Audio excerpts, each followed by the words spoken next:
নমস্কার, আমি এবং গপ্প চ্যানেল থেকে সৌভিক।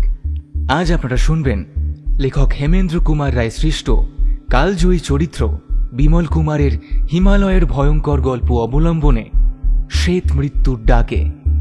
তবে গল্প শুরুর আগে একটি ছোট্ট অনুরোধ, গল্পটি যদি আপনার ভালো লেগে থাকে অথবা আপনি যদি চ্যানেলে নতুন হয়ে থাকেন তবে চ্যানেলটিকে সাবস্ক্রাইব করতে ভুলবেন না। যেন সাবস্ক্রাইব করে পাশে থাকা বেল আইকনটিকে অল করে দিন, যাতে আমাদের সমস্ত নতুন গল্পের আপডেটস আপনার কাছে সবার আগে পৌঁছে যায়। আজকের গল্পে কুমারের চরিত্রে আমি সৌভিক, বিমলের চরিত্রে সৌম্যদীপ।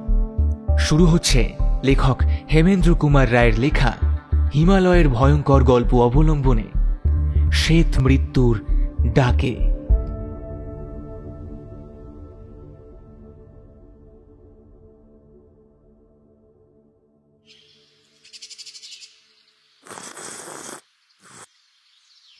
সবেমাত্র চায়ের পেয়ালার প্রথম চুমুকটি দিয়েছি, এমন সময় বিমল হঠাৎই ঝড়ের মতন ঘরের ভেতর ঢুকে বলে উঠল, কুমার কুমার, শিগগির শিগগির ওঠো, জামা কাপড় ছেড়ে পোঁটলা পুঁটলি গুছিয়ে নাও। আমি হতভম্বের মতো চায়ের পেয়ালাটি টেবিলের উপর রেখে বললাম, ব্যাপার কি বিমল, কি হয়েছে? শোনো, বেশি কথা বলবার সময় নেই। বিনয়বাবু তার মেয়ে মিনুকে নিয়ে দার্জিলিং বেড়াতে গেছেন, জানো তো? আজ সকালে তার এক জরুরি টেলিগ্রাম পেয়েছি। তার মেয়েকে কে বা কারা যেন চুরি করে নিয়ে গেছে, আর এর ভেতরে নাকি গভীর রহস্য আছে। অবিলম্বে আমাদের সাহায্যের দরকার। এ কথা শুনে কি নিশ্চিন্ত থাকা যায়? চলো, দার্জিলিংয়ে ট্রেন ছাড়তে আর 1 ঘন্টা দেরি। আমি প্রস্তুত, আর আমার মোটঘাট নিয়ে রামহরিও প্রস্তুত হয়ে তোমার বাড়ির নিচে দাঁড়িয়ে আছে। এখন তুমি প্রস্তুত হয়ে নাও, ওঠো ওঠো, আর দেরি নয়। আমি এক লাফে চেয়ার ত্যাগ করে বললাম, আমাদের সঙ্গে বাঘাও যাবে তো? তার বলতে হয়তো তার সাহায্যেরও দরকার হবে। জিনিসপত্র গুছিয়ে নিয়ে বাড়ি থেকে বেরিয়ে পড়তে আমার আধ ঘন্টাও লাগলো না। সবাই শিয়ালদহ স্টেশনের দিকে ছুটলাম। দার্জিলিং, দূরে হিমালয়ের বিপুল দেহ বিরাট এক তুষার দানবের মতো আকাশে অনেকখানি আচ্ছন্ন করে আছে। কিন্তু তখন এসব লক্ষ্য করার মতো মনের অবস্থা কারুরই ছিল না। একটা গোল টেবিলের ধারে বসে আছি আমি আর বিমল। ঘরের দরজার কাছে দাঁড়িয়ে আছে রামহরি, এবং ঘরের ভেতরে গম্ভীর মুখে পায়চারি করছেন বিনয়বাবু।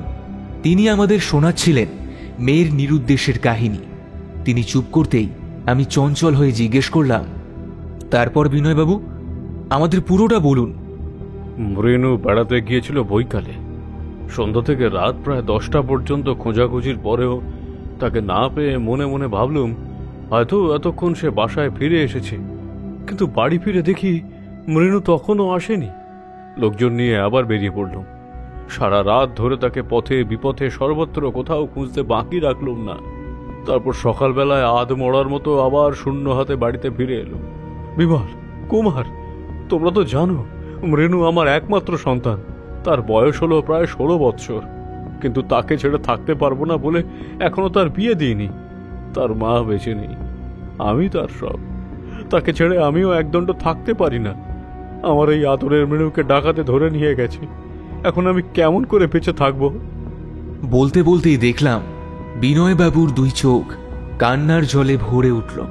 আমি বললাম, আহা বিনয়বাবু, স্থির হন। মৃণুকে যে ডাকাতে ধরে নিয়ে গেছে, আপনি এরকম সন্দেহ করছেন কেন? সন্দেহের কারণ আছে কুমার, সন্দেহের কারণ আছে।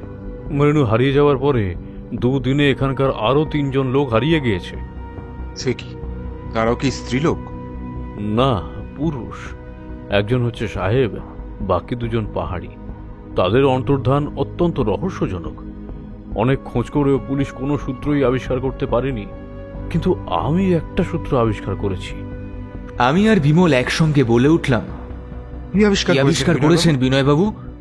শহরের বাইরে পাহাড়ের এক জঙ্গল ভরা সুঁড়ি পথের সামনে মৃণুর এক পাটি জুতো কুড়িয়ে পেয়েছি। সেখানে তন্ন তন্ন করে খুঁজেও জুতোর অন্য পাটি আর পাইনি।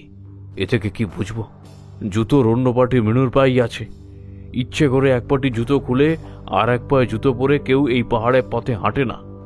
মৃণুকে কেউ বা কারা নিশ্চয়ই তার ইচ্ছার বিরুদ্ধে টেনে হিচড়ে বা ধরাধরি করে বয়ে নিয়ে গিয়েছে। আর সেই সময় ধস্তাধস্তি করতে গিয়ে তার পা থেকে এক পাটি জুতো খুলে পড়ে গিয়েছে। বিনয়বাবু, যে জায়গায় আপনি মৃণুর জুতো কুড়িয়ে পেয়েছেন সে জায়গাটা একবার আমাদের দেখাতে পারেন? কেন পারবো না, কিন্তু সেখানে গিয়ে কোনোই লাভ নেই। 20 জন লোক নিয়ে সেখানকার প্রতি ইঞ্চি জায়গা আমি খুঁজে দেখেছি নিজে। আমার পর পুলিশও খুঁজতে বাকি রাখেনি। তবু আমরা একবার সেই জায়গাটা দেখব। চলুন বিনয়বাবু, এসো কুমার। বিমলের আগ্রহ দেখে বিনয়বাবু বিন্দুমাত্র উৎসাহিত হলেন না, কারণ তার দৃঢ় বিশ্বাস ছিল যেখানে যাওয়া হচ্ছে সেখানে গিয়ে খোঁজাখুঁজি করা পণ্ডশ্রম ছাড়া আর কিছুই নয়। তবু মুখে কিছু না বলে সকলকে নিয়ে তিনি বাইরে বেরিয়ে গেলেন। বাঘাও বাসায় একা একা শিকলে বেঁধে থাকতে রাজি হল না, কাজেই আমি তাকেও আমাদের সঙ্গে নিয়ে গেলাম। ঘণ্টা দুয়েক পথ চলার পর সকলে যেখানে এসে হাজির হলাম, পাহাড়ের সে জায়গাটা ভয়ানক নির্জন। একটা সুরি পথ জঙ্গলের বুক ফুঁড়ে ভেতরে ঢুকে গেছে। তারই সম্মুখে দাঁড়িয়ে বিনয়বাবু বললেন, এইখানে মৃণুর এক পাটি জুতো পাওয়া যায়। বিমল অনেকক্ষণ সেখানে দাঁড়িয়ে দাঁড়িয়ে জায়গাটা পরীক্ষা করল, কিন্তু নতুন কিছুই আবিষ্কার করতে পারল না। আমি বললাম, যদি কেউ মৃণুকে ধরে নিয়ে গিয়ে থাকে তবে ওই সুরি পথের ভেতর দিয়েই হয়তো সে গেছে। ও পথের সমস্তই আমরা বারবার খুঁজে দেখেছি, কিন্তু কিছুই পাইনি। এমন সময় জঙ্গলের ভেতরে খানিক তফাৎ থেকেই বাঘার ঘন ঘন চিৎকার শোনা গেল। আমি বাঘার ভাষা বুঝি, তাই আমি ব্যস্ত হয়ে বললাম, বাঘা নিশ্চয়ই সন্দেহজনক কিছু দেখেছে। বাঘা, বাঘা! আমার ডাক শুনে বাঘা একটু পরেই জঙ্গলের ভেতর থেকে উত্তেজিতভাবে ল্যাজ নাড়তে নাড়তে বেরিয়ে এলো। তারপর আমার মুখের পানে চেয়ে ঘেউ ঘেউ করে একবার ডাকে, তারপর আবার জঙ্গলের ভেতর ছুটে যায়, আবার বেরিয়ে আসে, ল্যাজ নেড়ে ডাকে আর জঙ্গলের ভেতরে গিয়ে ঢোকে। বিনয়বাবু, বুঝতে পারছেন, বাঘা আমাদের জঙ্গলের ভেতরে যেতে বলছে। বাঘাকে আমিও জানি, ওকে কুকুর বলে অবহেলা করলে আমরাই হয়তো ঠকব। চলো, ওর সঙ্গে সঙ্গে যাওয়া যাক। জঙ্গলের ঝোপঝাপ ঠেলে সকলেই বাঘার সঙ্গে সঙ্গে অগ্রসর হলাম। যেতে যেতে বিমল লক্ষ্য করল জঙ্গলের অনেক ঝোপঝাপ যেন কারা দুহাতে উপচে ফেলেছে, যেন একদল মত্ত হস্তি এই জঙ্গল ভেদ করে এগিয়ে গিয়েছে। বিমল শুধুই লক্ষ্য করল, কারুকে কিছুই বলল না। আমার চোখ এড়াল না সেটা। বাঘাকে অনুসরণ করে আরও কিছু দূর অগ্রসর হয়ে দেখতে পেলাম একটা ঝোপের পাশে মানুষের একটা মৃতদেহ পড়ে রয়েছে। সে দেহ এক ভুটিয়ার, তার সর্বাঙ্গ রক্তাক্ত ও ক্ষতবিক্ষত, মাথাটাও ভীষণভাবে ফেটে গিয়েছে, আর তার চারপাশে রক্তের স্রোত জমাট হয়ে রয়েছে। বিনয়বাবু স্তম্ভিতভাবে কিছুক্ষণ সেই দিকে তাকিয়ে থেকে বললেন, কি আশ্চর্য, জঙ্গলের এখানটাও তো আমরা খুঁজেছি, কিন্তু তখন তো এ দেহটা এখানে ছিল না। হয়তো এই ঘটনা ঘটেছে তারপরে। দেখছেন না, ওর দেহ থেকে এখনো রক্ত ঝরছে। দেহটা একটু নড়ে উঠল। বিমল তাড়াতাড়ি তার পাশে গিয়ে বসে পড়ে বলল, যে এখনো বেঁচে আছে। আহত ব্যক্তি ভুটিয়া যন্ত্রণা ভরা ভাষায় খুব মৃদু স্বরে বলল,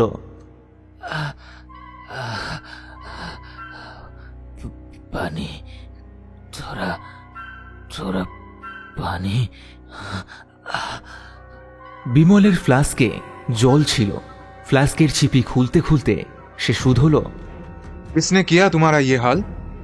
দারুণ আতঙ্কে শিউরে উঠে সে খালি বলল, ভূত, ভূত, পানি, পানি। বিমল তার মুখে জল ঢেলে দিতে গেল, কিন্তু সে জল হতভাগ্যের গলা দিয়ে গড়ল না। তার আগেই তার মৃত্যু হলো। আমার চোখে কিছু একটা পড়তেই ভয় পেলাম ভীষণ, আর সবিস্ময়ে বলে উঠলাম, বিমল, বিমল দেখো। আমি দেখেছিলাম জমাট রক্তের উপরে একটা প্রকাণ্ড পায়ের দাগ। সে দাগ অবিকল মানুষের পায়ের দাগের মতো, কিন্তু লম্বায় তা প্রায় 2.5 ফুট এবং চওড়াতেও 1 ফুটেরও বেশি। মানুষের পায়ের দাগ এত বড় হওয়া কি সম্ভব? যার পা এমন, তার দেহ কেমন ধারা? সকলে বিস্ফারিত নেত্রে সেই বিষম পদচিহ্নের দিকে তাকিয়ে কাঠের মতো আড়ষ্ট হয়ে দাঁড়িয়ে রইলাম।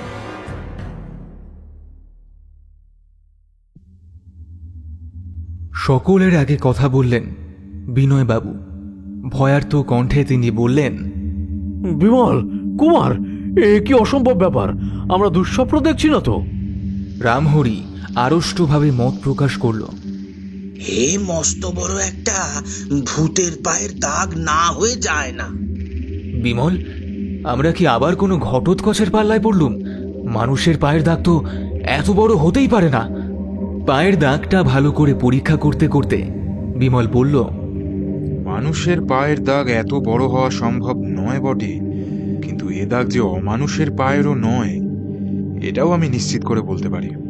কি প্রমাণ দেখে তুমি একথা বলছো? বিমল মৃত ভুটিয়ার একখানা মুষ্টিবদ্ধ হাত তুলে নিয়ে বলল, এর হাতের মুঠোর দিকে একবার তাকিয়ে দেখুন। সকলে দেখলাম আমরা তার মুষ্টিবদ্ধ হাতের আঙুলের ফাঁক দিয়ে একগোছা চুল বেরিয়ে পড়েছে।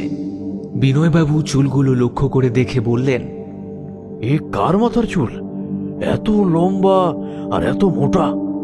ওই চুল যে ওই ভুটিয়ার মাথার চুল নয় সেটা তো স্পষ্টই বোঝা যাচ্ছে, তবে কেমন করে ও চুলগুলো ওর হাতের মুঠো এলো সেটাই এখন খুঁজে বার করবার। যার আক্রমণে ও বেচারির ভবলীলা সাঙ্গ হয়েছে, এগুলো নিশ্চয়ই তার মাথার চুল। আমারও সেই মত কুমার। শত্রুর সঙ্গে ধস্তাধস্তি করবার সময় ভুটিয়াটা নিশ্চয়ই তার চুল মুঠো করে ধরেছিল। দেখুন বিনয়বাবু, চুলগুলো ঠিক মানুষেরই মাথার চুলের মতো, কিন্তু মানুষের মাথার চুল এত মোটা হয় না। এই পায়ের দাগ আর এই মাথার চুল দেখে আমার সন্দেহ হচ্ছে এই ভুটিয়াকে যে আক্রমণ করেছিল লম্বায় হয়তো সে 15-16 ফুট উঁচু হবে। বায়োস্কোপের কিংকং কি শেষটা হিমালয়ে এসে দেখা দিল? আরে কিংকং তো গাঁজাখুরি গল্পের একটা দানব গরিলা, আর আমরা এখানে সত্যিকারের যে পায়ের দাগ দেখছি এটা তো গরিলার নয়, কোনো দানব বা দৈত্যের মতন প্রকাণ্ড মানুষের পায়ের দাগ। হিমালয়ের ভেতরে যদি এমন কোনো অজানা জন্তু থাকে যার পায়ের দাগ আর মাথার অথবা গায়ের চুল মানুষের মতো, হয়তো ও মাথার চুল আর পায়ের দাগ জাল করে কেউ আমাদের ধাঁধায় ফেলবার বা ভয় দেখবার ফিকিরে আছে। আচ্ছা, এই চুলগুলো আপাতত আমি নিয়ে যাই, পরে কোনো অভিজ্ঞ লোকের সাহায্যে পরীক্ষা করলেই সব বোঝা যাবে। রামহরি বারবার ঘাড় নেড়ে বলতে লাগলো, বাবু, এই সব কোনো কথার মতো কথাই নয়। ওই ভুটিয়াটা মরবার সময় যা বলেছিল তাই হচ্ছে আসল কথা। এই সমস্ত হচ্ছে গিয়ে ভূতের কাণ্ড কারখানা। বিনয়বাবু করুণ স্বরে বললেন, আমার মেনু কি আর বেঁচে আছে? বিমল তাড়াতাড়ি তার হাত চেপে ধরে বলল, চুপ। তখন পাহাড়ের বুকের ভেতরে সন্ধ্যা নেমে আসছে। দূরে দৃশ্য ঝাপসা হয়ে গেছে। পাখিরা যে যার বাসায় গিয়ে আশ্রয় নিয়েছে। চারিদিক একেবারে স্তব্ধ। সেই স্তব্ধতার মধ্যে অজানা এক শব্দ হচ্ছে, ধূপ ধূপ করে। কারা যেন খুব ভারী ভারী পা ফেলে এগিয়ে আসছে। বাঘা কান খাড়া করে সব শুনে রেগে ধমক দিতে যাচ্ছিল, কিন্তু আমার এক থাবড়া খেয়ে একেবারে চুপ করে গেল। সে গিয়ে লুকিয়ে পড়ুন, কিন্তু এখানে নয়, অন্য কোথাও। বিমলের সঙ্গে সঙ্গে ছুটতে ছুটতে আমরা সবাই জঙ্গলের ভেতর থেকে বেরিয়ে এলাম। আর একটু এগিয়ে দেখতে পেলাম ছোট্ট গুহার মতন একখানা অন্ধকার গর্ত। হামাগুড়ি না দিলে তার মধ্যে ঢোকা যায় না, এবং তার মধ্যে অন্য কোনো হিংস্র জানোয়ার থাকাও অসম্ভব নয়। কিন্তু উপস্থিত বিপদ থেকে রক্ষা পাওয়ার জন্য সেসব কথা কেউ মনেও আনলো না আমাদের। কোনো রকমে গুড়ি মেরে একে একে সকলেই সেই গর্তের ভেতরে ঢুকে পড়লাম। ভয় পায়নি কেবল বাঘা। তার ঘন ঘন ল্যাজ নাড়া দেখলেই সেটা বেশ বোঝা যাচ্ছিল। সে বোধহয় ভাবছিল এ এক মস্ত মজার খেলা। গর্তের মুখের দিকে মুখ রেখে বিমল হুমড়ি খেয়ে বসে রইল সেই জঙ্গলের দিকে তাকিয়ে। দেখতে দেখতে সন্ধ্যার অন্ধকার ক্রমে ঘন হয়ে বিমলের দৃষ্টিকে অন্ধ করে দিল। কান পেতেও সেই ধূপধুপুনি শব্দ আমরা আর কেউ শুনতে পেলাম না। বুনো হাওয়া গাছে গাছে দোল খেয়ে গোলমাল করছিল, তাছাড়া আর কোনো শব্দ নেই। সেই কনকনে ঠান্ডা হাওয়া গর্তের ভেতরে ঢুকে সকলের গায়ে যেন বরফের ছুরি মারতে লাগলো। আমি মৃদু স্বরে বললাম, বোধহয় আর কোনো বিপদের ভয় নেই, এবারে বেরিয়ে পড়া যাক। কিন্তু ঠিক যেন আমার কথার প্রতিবাদ করেই খানিক তফাৎ থেকে কে যেন অট্টহাসি হেসে উঠল। খুব বড় গ্রামাফোনের হর্নে মুখ রেখে অট্টহাসি করলে যেমন জোর জোর আওয়াজ হয়, সে হাসির শব্দ যেন সেই রকম, কিন্তু তার চেয়েও শুনতে ঢের বেশি ভীষণ। সে হাসি থামতে না থামতে আরও ৫-৬টা বিরাট কণ্ঠে তেমনি ভয়ানক অট্টহাস্যের স্রোত ছুটে গেল।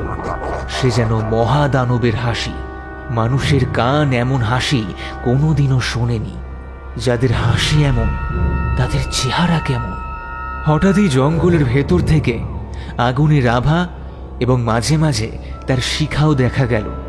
বিমল চুপি চুপি বলল, আগুন জ্বলে কারা ওখানে কি করছে? খোকা বাবু, ও খোকা বাবু, এ তো ভূতেরা আগুন পোহাচ্ছে গো। লুকিয়ে লুকিয়ে গিয়ে একবার উকি মেরে দেখে আসবো নাকি? রামহরি টপ করে তার হাতটা ধরে বলল, থাক বাবা, অত শখে আর কাজ নেই। মাঝে মাঝে অস্বাভাবিক কণ্ঠের অদ্ভুত চিৎকার জেগে জেগে উঠে সেই পাহাড়ে রাত্রির তন্দ্রা ভেঙে দিতে লাগল। সে রহস্যময় চিৎকারের মধ্যে এমন একটা হিংসার ভাব ছিল যে শুনলেই বুকটা ধরফর করে ওঠে। সে যে কাদের কণ্ঠস্বর তা জানবার বা বুঝবার জো ছিল না বটে, কিন্তু সে চিৎকার যে মানুষের নয় এটুকু বুঝতে বিলম্ব হয় না। থাকতো আমার বন্দুকটার সঙ্গে, তাহলে ওদের চালাকি আমি এখনই বার করে দিতাম। আরে রাখো তোমার বন্দুকের কথা। কাল সারা রাত কেটেছে ট্রেনে। আমার এখন খিদে পেয়েছে, আমার এখন ঘুমও পেয়েছে। ও পেটের আর ঘুমের কথা কালকে ভেবো, আজকের রাতটা দেখছি এখানেই কাটাতে হবে। সদ্য জাগা সূর্য যখন হিমালয়ের শিখরে শিখরে সোনার মুকুট বসিয়ে দিয়ে যাচ্ছিল, তখন সেদিকে দৃষ্টি দেওয়ার অবসর আমাদের মোটেই ছিল না। মাঝরাতের পরেই জঙ্গলের আগুন নিভে ও সেই আশ্চর্য চিৎকার থেমে গিয়েছিল, এবং তখন থেকেই গর্ত থেকে বেরোবার জন্য বিমল ও আমি ছটফটিয়ে সারা হচ্ছিলাম। কিন্তু বিনয়বাবু ও রামহরির সজাগ পাহারায় এতক্ষণ আমাদের মনোবাঞ্ছা পূর্ণ হয়নি। এখন সূর্যোদয়ের সঙ্গে সঙ্গেই আমরা এক লাফে গর্তের বাইরে এসে পড়লাম, এবং আবার সেই স্বাধীনতা পেয়ে আমাদের চেয়েও বেশি খুশি হলো বাঘা। কারণ যেখানে আগুন জ্বলছে ও চিৎকার হচ্ছে, সেখানটায় একবার ঘুরে আসার জন্য তারও মন কাল সারা রাত আনচান করেছে। তাই গর্ত থেকে বেরিয়েই বাঘা সেই জঙ্গলের ভেতর ছুট দিল, এবং তার পেছন পেছন ছুটলাম বিমল আর আমি। কাল যেখান থেকে আমরা পালিয়ে এসেছিলাম, আজ আমরা প্রথমে সেখানে এসে হাজির হলাম। দেখে বোঝা গেল কাঠকাঠরা এনে কারা সেখানে সত্য সত্যই আগুন জ্বেলেছিল। ভস্যের স্তূপ থেকে তখনও অল্প অল্প ধোঁয়া বেরোচ্ছে। মাটির উপরেও ইতস্তত ছাই ছড়ানো রয়েছে। সেদিকে অঙ্গুলি নির্দেশ করে বিমল বলল, তোমার দেখো। আমি অবাক হয়ে দেখলাম সেখানকার ছাই গাদার ওপরে প্রকাণ্ড প্রকাণ্ড তেমনই মানুষের মতন অমানুষের পায়ের দাগ রয়েছে অনেকগুলো। বাঘা সেই এক একটা পায়ের দাগ শোকে আর রেগে গিয়ে গড়গড় করে ওঠে। তারও বুঝতে দেরি লাগলো না যে এসব পায়ের দাগ রেখে গেছে যারা, তারা আমাদের বন্ধু নয়। ততক্ষণে বিনয়বাবু আর রামহরিও সেখানে এসে হাজির হয়েছে। বিমলকে ডেকে সে গম্ভীরভাবে বলল, খোকা বাবু, আমার কথা শোনো। হিমালয় হচ্ছে বাবা মহাদেবের ঠাঁই। বাবা মহাদেব হচ্ছেন গিয়ে জানো তো ভূতেদের কর্তা। আর এই জায়গাটা হচ্ছে একেবারে ভূত প্রেতদের আড্ডাখানা। যা দেখবার সবই তো দেখা হলো। আর এখানে গোলমাল করো না। লক্ষ্মী ছেলের মতো ভালোই ভালোই বাসায় ফিরে চলো। আমি বললাম ক্ষণ। কি ব্যাপার? সেই ভুটিয়াটার লাশ কোথায় গেল? এদিক ওদিক তাকিয়ে আমি বললাম, নিশ্চয়ই কোনো জন্তু টন্তু টেনে নিয়ে গিয়েছে। ওই তো, ওই যে ওর জামা আর ইজের ওইখানে পড়ে আছে। বিমল একটা গাছের ভাঙা ডাল দিয়ে ছাইগাদা নাড়তে নাড়তে বলল, কুমার, কোনো জন্তু টন্তুতে সে লাশ টেনে নিয়ে যায়নি। সে লাশ যে কোথায় গেছে তা যদি জানতে চাও, তবে এই ছাই গাছার দিকে নজর দাও। ও কি, ছাইয়ের ভেতরে অত হাড়ের টুকরো এলো কোথা থেকে? আমারও কথা হচ্ছে তাই। তোমার কাল রাতে যারা এখানে এসেছিল, তারা সেই ভুটিয়াটার দেহ আগুনে পুড়িয়ে খেয়ে ফেলেছে। এই শুনে রামহরি ভয়ে ঠকঠক করে কাঁপতে লাগল।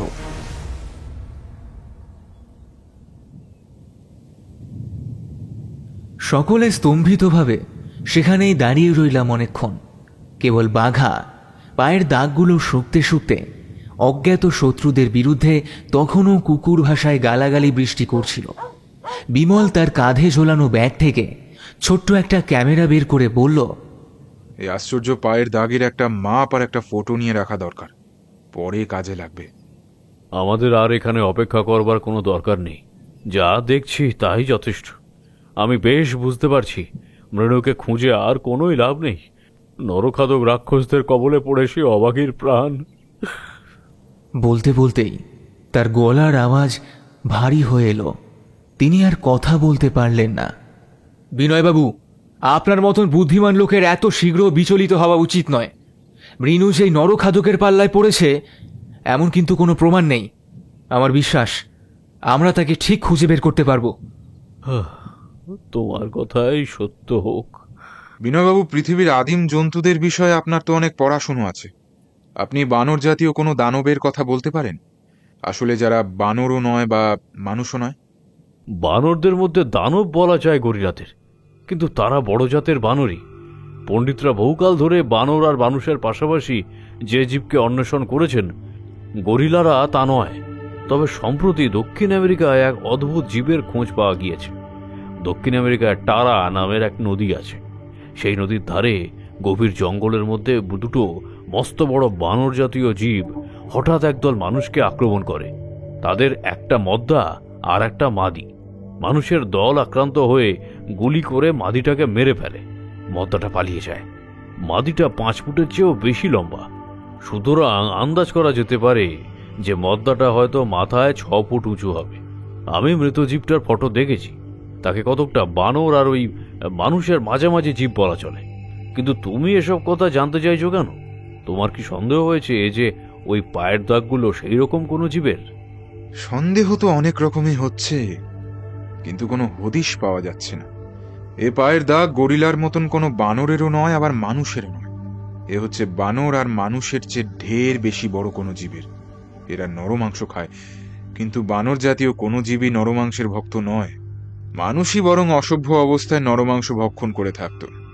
আর কাল আমরা যে অট্টহাসি শুনেছি, বানরের গলা থেকে তেমন অট্টহাস্য কেউ কোনোদিন শোনেনি।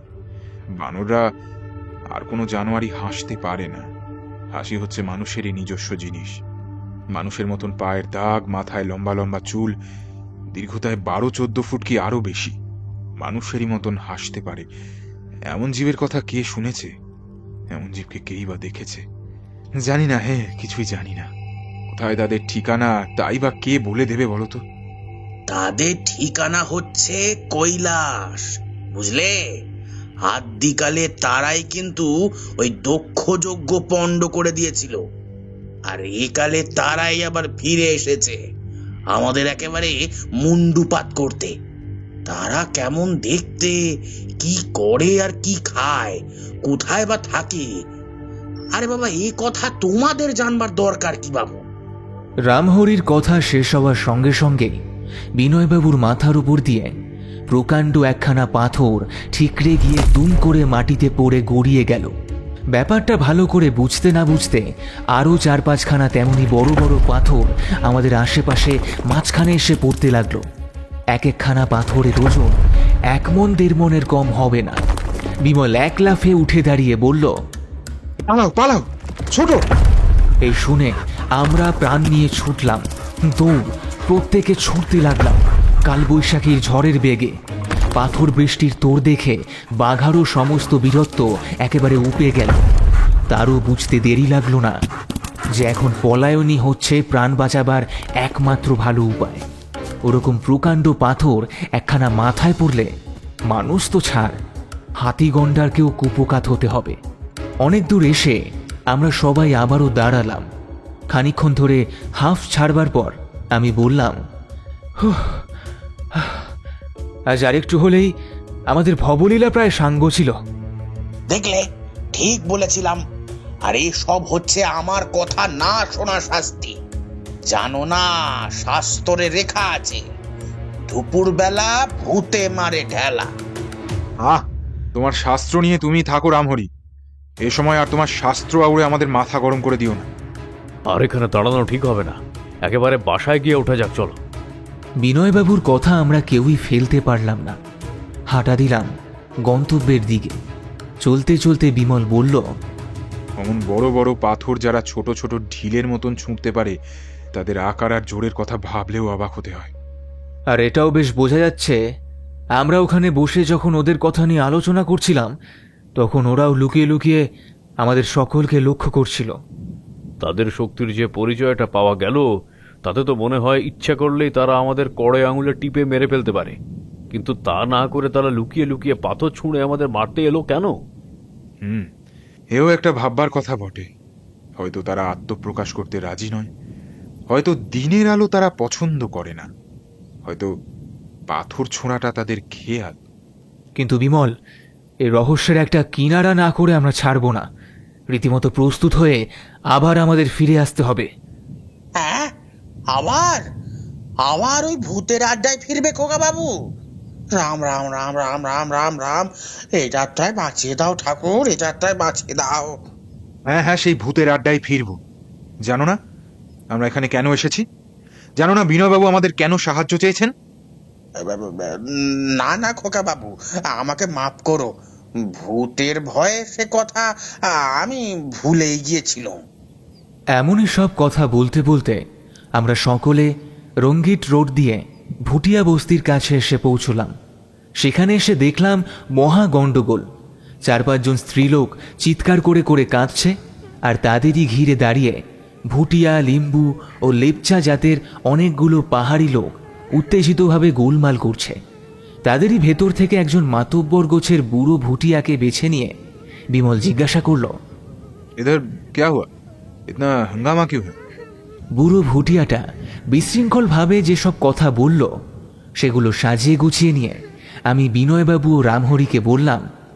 ভুটিয়া বলল, আজ কিছুকাল ধরে নাকি ওদের এখানে ভৌতিক উপদ্রব শুরু হয়েছে। বৌদ্ধ গুহায় অনেক পুজো মানত করেও উপদ্রব কিন্তু কমেনি। প্রথম উপদ্রব বিশেষ গুরুতর হয়নি। পাহাড়ে পাহাড়ে যখন রাতের আধার নেমে আসতো, মানুষরা যখন বিছানায় গিয়ে আশ্রয় নিত, তখন আশেপাশে জঙ্গলের ভেতর থেকে কাঁধের যেন চেঁচামেচি শোনা যেত। তারপর যত দিন যায়, নিশীথ রাতে মাঝে মাঝেই বস্তির লোকেদের ঘুমের ব্যাঘাত ঘটতে থাকে। ঘুম ভাঙলেই তারা শুনতে পায় বস্তির ভেতর দিয়ে যেন দুম দুম করে পা ফেলে মত্ত মাতঙ্গের দল আনাগোনা করছে। তাদের পায়ের ভারে পাহাড়ের বুক যেন থরথর করে কাঁপতে থাকে। সে শব্দ শুনেই সকলের বুকে রক্ত জল হয়ে যায়। মায়ের কোলে ছেলেমেয়েরা কোকিয়ে ওঠে, পাছে বাইরে তারা সে কান্না শুনতে পায়। সেই ভয়ে মায়েরা ছেলেমেয়ের মুখ প্রাণপণে চেপে ধরে আড়ষ্ট হয়ে থাকে। খুব সাহসী পুরুষদেরও এমন সাহস হয় না যে দরজাটা একটু খুলে ফাঁক দিয়ে উঁকি মেরে দেখে বাইরে কাদের আগমন হয়েছে। তারপর একদিন বস্তির ভেতর থেকে পরপর 2 জন লোক অদৃশ্য হলো। তারা দুজনেই দুটো বিলিতি হোটেলে কাজ করত।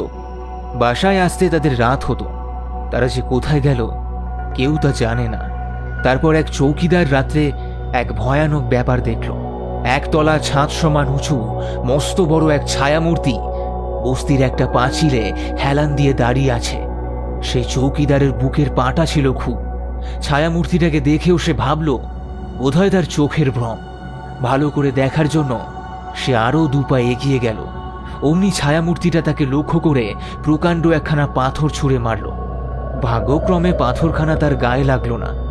চৌকিদার তখনই যত জোরে ছোটা উচিত তত জোরেই ছুটে পালিয়ে প্রাণে বাঁচল।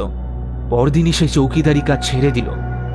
এইসব কাণ্ড কারখানা শুনে এক সাহেব কৌতূহলী হয়ে বস্তির ভেতরে রাত কাটাতে এলো। রাত্রে কি ঘটল কেউ তা জানে না। সকালে দেখা গেল বস্তির পথে সাহেবের মাথার টুপি আর হাতের বন্দুকটা পড়ে রয়েছে, কিন্তু সাহেবের চিহ্ন মাত্র নেই। পরশু আরেকজন ভুটিয়া বাসায় ফিরে আসেনি, কিন্তু যাদের বাড়িতে সে কাজ করত তারা বলেছে রাতে সে বাসার দিকেই এসেছে। এখনো পর্যন্ত তার কোনো পাত্তাই পাওয়া যাচ্ছে না। তাই তার মা, বোন, বউ সবাই কাঁদছে।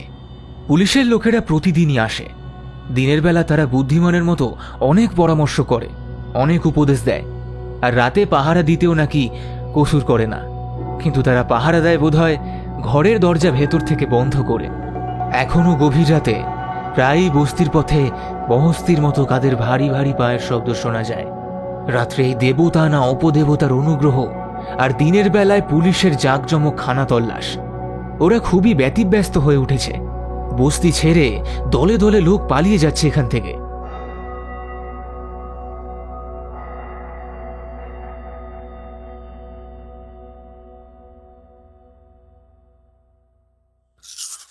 আমি আর বিমল বাসায় বসে বসে মাঝে মাঝে স্যান্ডউইচে কামড় ও মাঝে মাঝে চায়ের পেয়ালায় চুমুক দিচ্ছিলাম। আমাদের দুজনেরই মন খারাপ, কারোর মুখেই কথা নেই। বাঘা অত শত বোঝে না কখন চিকেন স্যান্ডউইচের একটুখানি প্রসাদ তার মুখের কাছে এসে পড়বে। সেই মধুর আশাতেই সে আমাদের মুখের পানে বারংবার লোভের দৃষ্টি নিক্ষেপ করছে। বিনয়বাবু বাসায় নেই। সুরেনবাবু এখানকার একজন বিখ্যাত লোক, বহুকাল থেকেই দার্জিলিংয়েই স্থায়ী। এখানে এসে তার সঙ্গে বিনয়বাবুর অল্প স্বল্প আলাপ পরিচয় হয়েছিল। সুরেনবাবু আজ হঠাৎই কি কারণে বিনয়বাবুকে ডেকে পাঠিয়েছেন। চায়ের পেয়ালার শেষ চুমুক দিয়ে আমি বিমলকে বললাম, বিনয়বাবুর ফিরতে তো বড় বেশি দেরি হচ্ছে বিমল। সেটাই তো, এত দেরি তো হবার কথা নয়। তাকে নিয়ে সুরেনবাবুর এমন কি দরকার? এদিকে আমাদের বেরোবার সময় হয়ে এলো। তুমি দাঁড়াও, বন্দুকগুলো সাফ করা হয়েছে কিনা দেখে আসি একবার। কেবল বন্দুক নয় কুমার, প্রত্যেকের ব্যাগে কিছু খাবার, ছোড়াছুরি, ইলেকট্রিক টর্চ, খানিকটা পাকানো দড়ি। অর্থাৎ হঠাৎ কোনো বিপজ্জনক দেশে যেতে হলে আমরা যেসব জিনিস নিয়ে যাই তার কিছুই ভুললে চলবে না। আমরা তো দূরে কোথাও যাচ্ছি না, তবে মিছিমিছি এত মোট বয়ে কি লাভ? কুমার, তুমিও বোকার মতন কথা বলতে শুরু করলে। প্রতি মুহূর্তে যাদের মৃত্যুর সঙ্গে খেলা করতে হয় তাদের কি অসাবধানতার নিশ্চিন্ত আনন্দ ভোগ করবার সময় আছে ভায়া? আমি কোনো জবাব দিতে পারলাম না। লজ্জিত হয়ে গোছগাছ করতেই যাচ্ছিলাম, এমন সময় বিনয়বাবু ঘরের ভেতরে প্রবেশ করলেন। তার মুখ দেখেই বোঝা যায় তিনি অত্যন্ত উত্তেজিত হয়েছেন। বিমল কিছু বলল না। বিনয়বাবু কি বলেন তা শোনবার জন্য তার মুখের দিকে জিজ্ঞাসু চোখে তাকিয়ে রইল। বিনয়বাবু প্রথমটা কিছু বললেন না। ব্যস্ত সমস্ত হয়ে ঘরের চারদিকে খানিকটা ঘুরে বেড়ালেন। তারপর বিমলের সামনে হঠাৎই দাঁড়িয়ে পড়ে বললেন, বিমল, বিমল, সুরেনবাবুর কাছে গিয়ে যা শুনলাম তা ভয়ানক, অতি ভয়ানক। কেন, কি শুনেছেন আপনি? মৃণুর জন্য আর আমাদের খোঁজাখুঁজি করে কোনো লাভ নেই। তার মানে? মৃণুকে আর খুঁজে পাওয়া যাবে না। কেন? সুরেনবাবু বললেন 25 বছর আগে দার্জিলিংয়ে আর একবার একটি মেয়ে চুরি গিয়েছিল। সে মেম, সেই সময়ও এখানে নাকি মানুষ চুরির এরকম হাঙ্গামা হয়। সেই মেয়ের সঙ্গে নাকি 20-25 জন পুরুষেরও আর কোনো খোঁজ পাওয়া যায়নি। আপনি কি মনে করেন তার সঙ্গে এই ব্যাপারের কোনো সম্পর্ক আছে? আমার তো তাই বিশ্বাস। এইসব কথা বলবার পর সুরেনবাবু এই লেখাটুকু দিলেন। পুরনো ইংরেজি কাগজ ইন্ডিয়ান ডেইলি নিউজ থেকে এটি তিনি কেটে রেখেছিলেন। বিনয়বাবুর হাত থেকে কাগজখানি নিয়ে আমি যা পড়লাম তা বাংলায় তর্জমা করলে হয়, হিমালয়ে এক অজ্ঞাত রহস্যময় জীবের কথা শোনা যাচ্ছে। প্রথম এভারেস্ট অভিযানে যারা গিয়েছেন তারাও ফিরে এসে একই কথা বলেছেন। তারা স্বচক্ষে এদের দেখেননি বটে, কিন্তু হিমালয়ের বরফের গায়ে এদের আশ্চর্য পায়ের দাগ দেখে এসেছেন। সেসব পায়ের দাগ দেখতে মানুষের পদচিহ্নের মতো বটে, কিন্তু পৃথিবীর সবচেয়ে বড় মানুষেরও পায়ের দাগ এত মস্ত হয় না। স্থানীয় লোকেরা বলে হিমালয়ের কোনো অজানা বিজন স্থানে বিচিত্র ও অমানুষিক সব দানব বাস করে। কখনো কখনো তারা রাত্রে গ্রামের আনাচে কানাচে এসে বড় বড় পাথর ছোড়ে। গভীর রাত্রে কখনো কখনো তাদের গলার আওয়াজও শোনা যায়। তারা মানুষের সামনে বেশি একটা আসে না, এবং মানুষরাও তাদের সামনে যেতে নারাজ, কারণ সবাই তাদের জমের চেয়েও বেশি ভয় করে। তাদের কথা তুললেই হিমালয়ের গ্রামবাসীরা মহা আতঙ্কে শিউরে ওঠে। আমার পড়া শেষ হতেই বিমল বলল, কাগজে যাদের কথা বেরিয়েছিল কাল আমরাও বোধহয় তাদেরই কোনো জাত ভাইয়ের খোঁজ পেয়েছি, তাই না কুমার? হ্যাঁ, ঠিক তাই। আমরাও সাক্ষী হলাম এই ঘটনায়। মৃণুকে পাওয়ার আর আশা নেই। মানুষের পায়ের দাগের মতন দেখতে, অথচ তা অমানুষিক।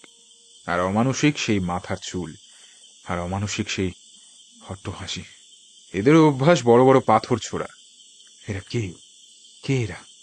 রামহরি, বাঘা। রামহরি তখনই ঘরের ভেতরে এসে দাঁড়ালো। তার পেছন পেছন বাঘা, পশু বাঘা, বুদ্ধিমান বাঘা। সে কুকুর হলে কি হয়, তার মুখে যেন আজ মানুষের মুখের ভাব ফুটে উঠেছে। তাকে দেখলেই মনে হয় বিমলের ডাক শুনেই সে যেন বুঝতে পেরেছে যে আজ তাকে বিশেষ কোনো দরকারি কাজ করতে হবে। সোজা বিমলের পায়ের কাছে এসে বাঘা বুক ফুলিয়ে এবং ল্যাচ তুলে দাঁড়ালো, যেন সে বলতে চায়, কি হুকুম হুজুর, গোলাম একেবারে প্রস্তুত। আদর করে বাঘার মাথা চাপড়াতে চাপড়াতে বিমল বলল, তোমার আমাদের জিনিসপত্র সব তৈরি তো? হ্যাঁ বিমল। ঠিক আছে, আর একটু পরেই সন্ধে হবে, কিন্তু তার আগেই আমি ভুটিয়া বস্তিতে গিয়ে হাজির হতে চাই। আজ সারা রাত সেখানেই আমি পাহারা দেব। ভুটিয়া বস্তির প্রায় দক্ষিণ পূর্ব, যেদিক দিয়ে প্যান্ডাম টি এস্টেট যাওয়া যায়, সেখানে এসে বিমল বলল, আজ সকালে এখানেই ভুটিয়াদের কান্নাকাটি শুনে গিয়েছি। আজ এখানেই পাহারা দিয়ে দেখা যাক কি হয়। কিন্তু সকলে এক জায়গায় জড়সড় হয়ে বসে থাকলে চলবে না। আমরা প্রত্যেকেই প্রত্যেকের কাছ থেকে খানিক খানিক তফাতে গিয়ে বসে পাহারা দেব। তাহলে অনেকখানি জায়গায় আমাদের চোখের ভেতরে থাকবে।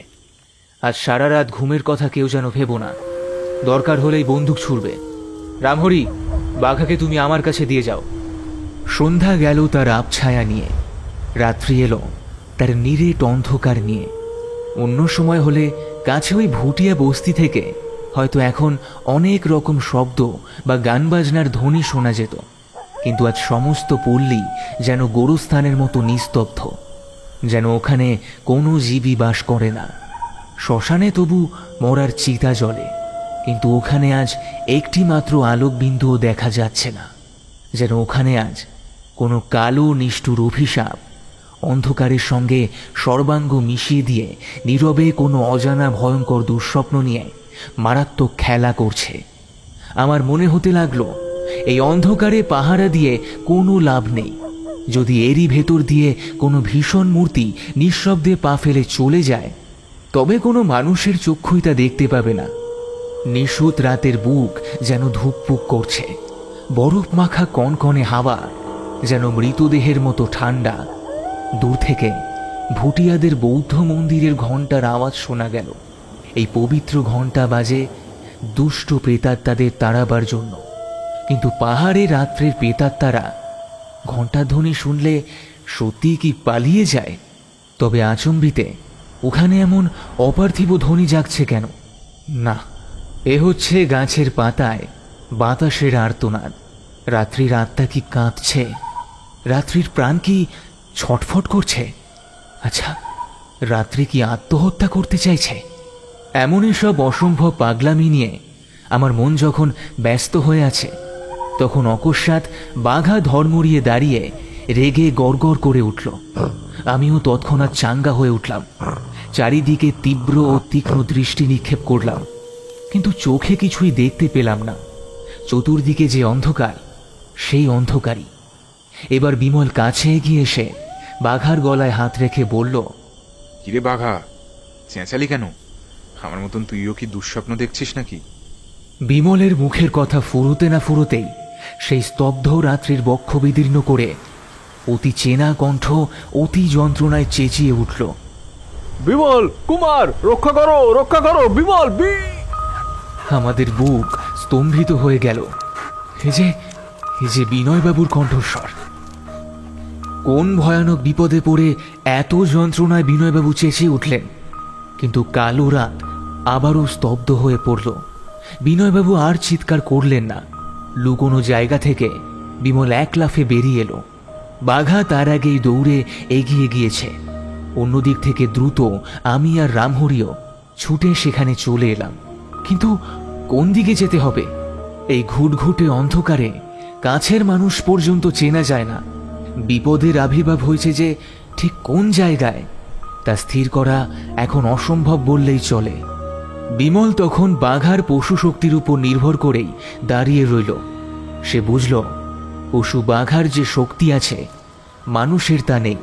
পশুর চোখ অন্ধকারে মানুষের চেয়ে তীক্ষ্ণ তো বটেই, তার উপরে ঘ্রাণ শক্তি তাকে ঠিক পথেই চালনা করে। রামহরি বিজলি মশাল জ্বালতেই বিমল বাধা দিয়ে বলল, এখন আলো জ্বলো না। শত্রু কোন দিকে তা আমরা জানি না, কোন আলো জ্বাললে আমরাই ধরা পড়ে মরব। তীব্র দৃষ্টিতে অন্ধকারের রহস্যের ভেতরে তাকিয়ে আমরা তিনজনে অত্যন্ত সজাগ হয়ে অপেক্ষা করতে লাগলাম। আমাদের কাছে এখন প্রত্যেক সেকেন্ড যেন এক এক ঘন্টার মতো দীর্ঘ বলে মনে হচ্ছে। কিন্তু বেশিক্ষণ অপেক্ষা করতে হলো না। মিনিটখানেক পরেই হঠাৎই বাঘার ঘন ঘন গর্জনে নীরব কালো রাতের ঘুম আবারও ভেঙে গেল। বিমল উত্তেজিত স্বরে বলল, বাঘা খোঁজ পেয়েছে। ওইদিকে ওইদিকে। রামহরি, টর্চ জেলে আগে চলো। কুমার, আমার সঙ্গে এসো। রামহরির পেছন পেছন বিমল ও আমি বন্দুক বাগিয়ে ধরে দ্রুত পদে এগিয়ে চললাম। একটা ঝোপের সামনে দাঁড়িয়ে বাঘা ক্রমাগত চিৎকার করছে। সেখানে উপস্থিত হয়ে দেখা গেল ঝোপের পাশেই একটা বন্দুক পড়ে রয়েছে। বিমল, দেখো, এটা তো বিনয়বাবুর বন্দুক, কিন্তু বিনয়বাবু কোথায়? রামহরি তাড়াতাড়ি আলো নিয়ে জঙ্গলের ভেতরে গিয়ে ঢুকল এবং পর মুহূর্তেই আকুল স্বরে চেঁচিয়ে উঠল, খোকা বাবু, খোকা বাবু, ভূত, ভূত, খোকা বাবু, খোকা বাবু, ভূত। আচম্বিতে এই অপ্রত্যাশিত চিৎকার আমাকে আর বিমলকে যেন আচ্ছন্ন করে দিল। কিন্তু তারপরেই নিজেদের সামলে নিয়ে আমরা বিজলি মশাল জেলে এক এক লাফে জঙ্গলের ভেতরে গিয়ে পড়লাম। দেখলাম দুই হাতে মুখ চেপে রামহরি মাটির উপরে হাঁটু গেড়ে বসে আছে। বাঘা ছুটে জঙ্গলের আরো ভেতরে ঢুকতে যাচ্ছিল, কিন্তু আমি টপ করে তার গলার বগলসটা চেপে ধরলাম। বাঘা তবুও বশ মানল না। ছাড়ান পাবার জন্য পাগলের মতন ধস্তাধস্তি করতে লাগলো। বিমল চারিদিকে তাকিয়ে দেখল, কিন্তু বিনয়বাবুর কোনো চিহ্ন বা ভয় পাবার মতো অন্য কিছুই তার নজরে ঠেকল না। আমি রামহরিকে জিজ্ঞেস করলাম, রামহরি, রামহরি, কি হয়েছে তোমার? কি দেখেছো তুমি? রামহরি ফ্যালফ্যালে চোখে বোবার মতো একবার আমার মুখের পানে চাইল এবং তারপরে জঙ্গলের একদিকে আঙুল তুলে দেখালো। তখনও সে ঠকঠক করে কাঁপছিল। কি হলো? এমন ক্যাবলাকান্তের মতন তাকিয়ে আছো কেন? কি আছে ওখানে? ভূত, ভূত, ভূত, ভূত, ভূত, ভূত, খোকা বাবু, ভূত। ভূত? আমার ভূতের নিকুচি করেছে। দাঁড়াও, আমি দেখে আসছি। এই বলে বিমল সেই দিকে অগ্রসর হওয়ার উপক্রম করল। রামহরি তাড়াতাড়ি বলে উঠল, না না না না খোকা বাবু, তোমার দুটি পায়ে পড়ছি, তুমি তুমি ওদিকে যেও না খোকা বাবু। ওদিকে ওদিকে সত্যি ভূত আছে। কেন? কি আছে ওদিকে? ভূত, ভূত খোকা বাবু, ভূত, রাক্ষস, দৈত্য, না না দানব। যাকে দেখেছি সে যে কে তা আমি জানি না খোকা বাবু, কিন্তু কিন্তু সে মানুষ নয়। হ্যাঁ গো, সে মানুষ নয়। আবার তোমার পাগলামি ভালো লাগে না রামহরি। হয় যা দেখেছো স্পষ্ট করে বলো, নয় এখান থেকে বিদায় হও। সত্যি বলছি খোকা বাবু, আমার আমার কথায় বিশ্বাস করো। যেই আমি জঙ্গলের ভেতর এলুম অমনি দেখলুম জয় ঢাকের চেয়েও একখানা ভয়ানক মুখ একেবারে সাট করে ঝোপের আড়াল থেকে সরে গেল। খালি মুখ? হ্যাঁ গো খোকা বাবু, খালি মুখ। আর কিছু আমি দেখতে পাইনি। ওই একেবারে ঝাঁকড়া ঝাঁকড়া চুল, আর আমার এই হাতের চেটোর মতো বড় বড় আগুন ভরা চোখ। বাপ রে বাপ, আমার আমার ভাবতেও কেমন দম বন্ধ হয়ে আসছে খোকা বাবু। ঠিক আছে, সে মুখের কথা এখন থাক।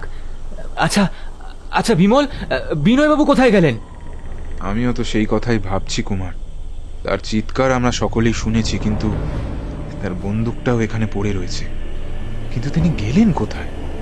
হঠাৎই খানিক তফাতে জঙ্গলের মধ্যে এক অদ্ভুত শব্দ উঠল, যেন বিরাট একটা রেল ইঞ্জিনের মতো অসম্ভব দেহ জঙ্গলের গাছপালা ভাঙতে ভাঙতে ভীষণ বেগে এগিয়ে চলে গেল। সঙ্গে সঙ্গে বাঘার ঘেউ ঘেউ এবং রামহরির আর্তনাদ। খোকা বাবু, ওই যে শোনো, শোনো খোকা বাবু, ওই দেখো। গাছপালার মরমরানি ও ভারী ভারী পায়ের ধুপধুপুনি শব্দ ক্রমেই দূরে চলে যেতে লাগলো। বিমল বলল, এখানে যে ছিল সে চলে গেল। কিন্তু বিনয়বাবুর তো কোনো সন্ধানই পাওয়া গেল না। আমার কথা শেষ হতে না হতেই অনেক দূর থেকে শোনা গেল, বিমল কুমার, রক্ষা করো বিমল। হঠাৎই আর্তনাদটা আবারও থেমে গেল। বিমল, বিমল, ওই তো বিনয়বাবুর গলা। কুমার, বিনয়বাবু নিশ্চয়ই দানবের হাতে বন্দী হয়েছেন। তারা নিশ্চয়ই তাকে ধরে নিয়ে যাচ্ছে। এখন কি হবে বিমল? আমরা কি করব? আমরা আমরা শত্রুর পিছনে পিছনে যাব, বিনয়বাবুকে উদ্ধার করব।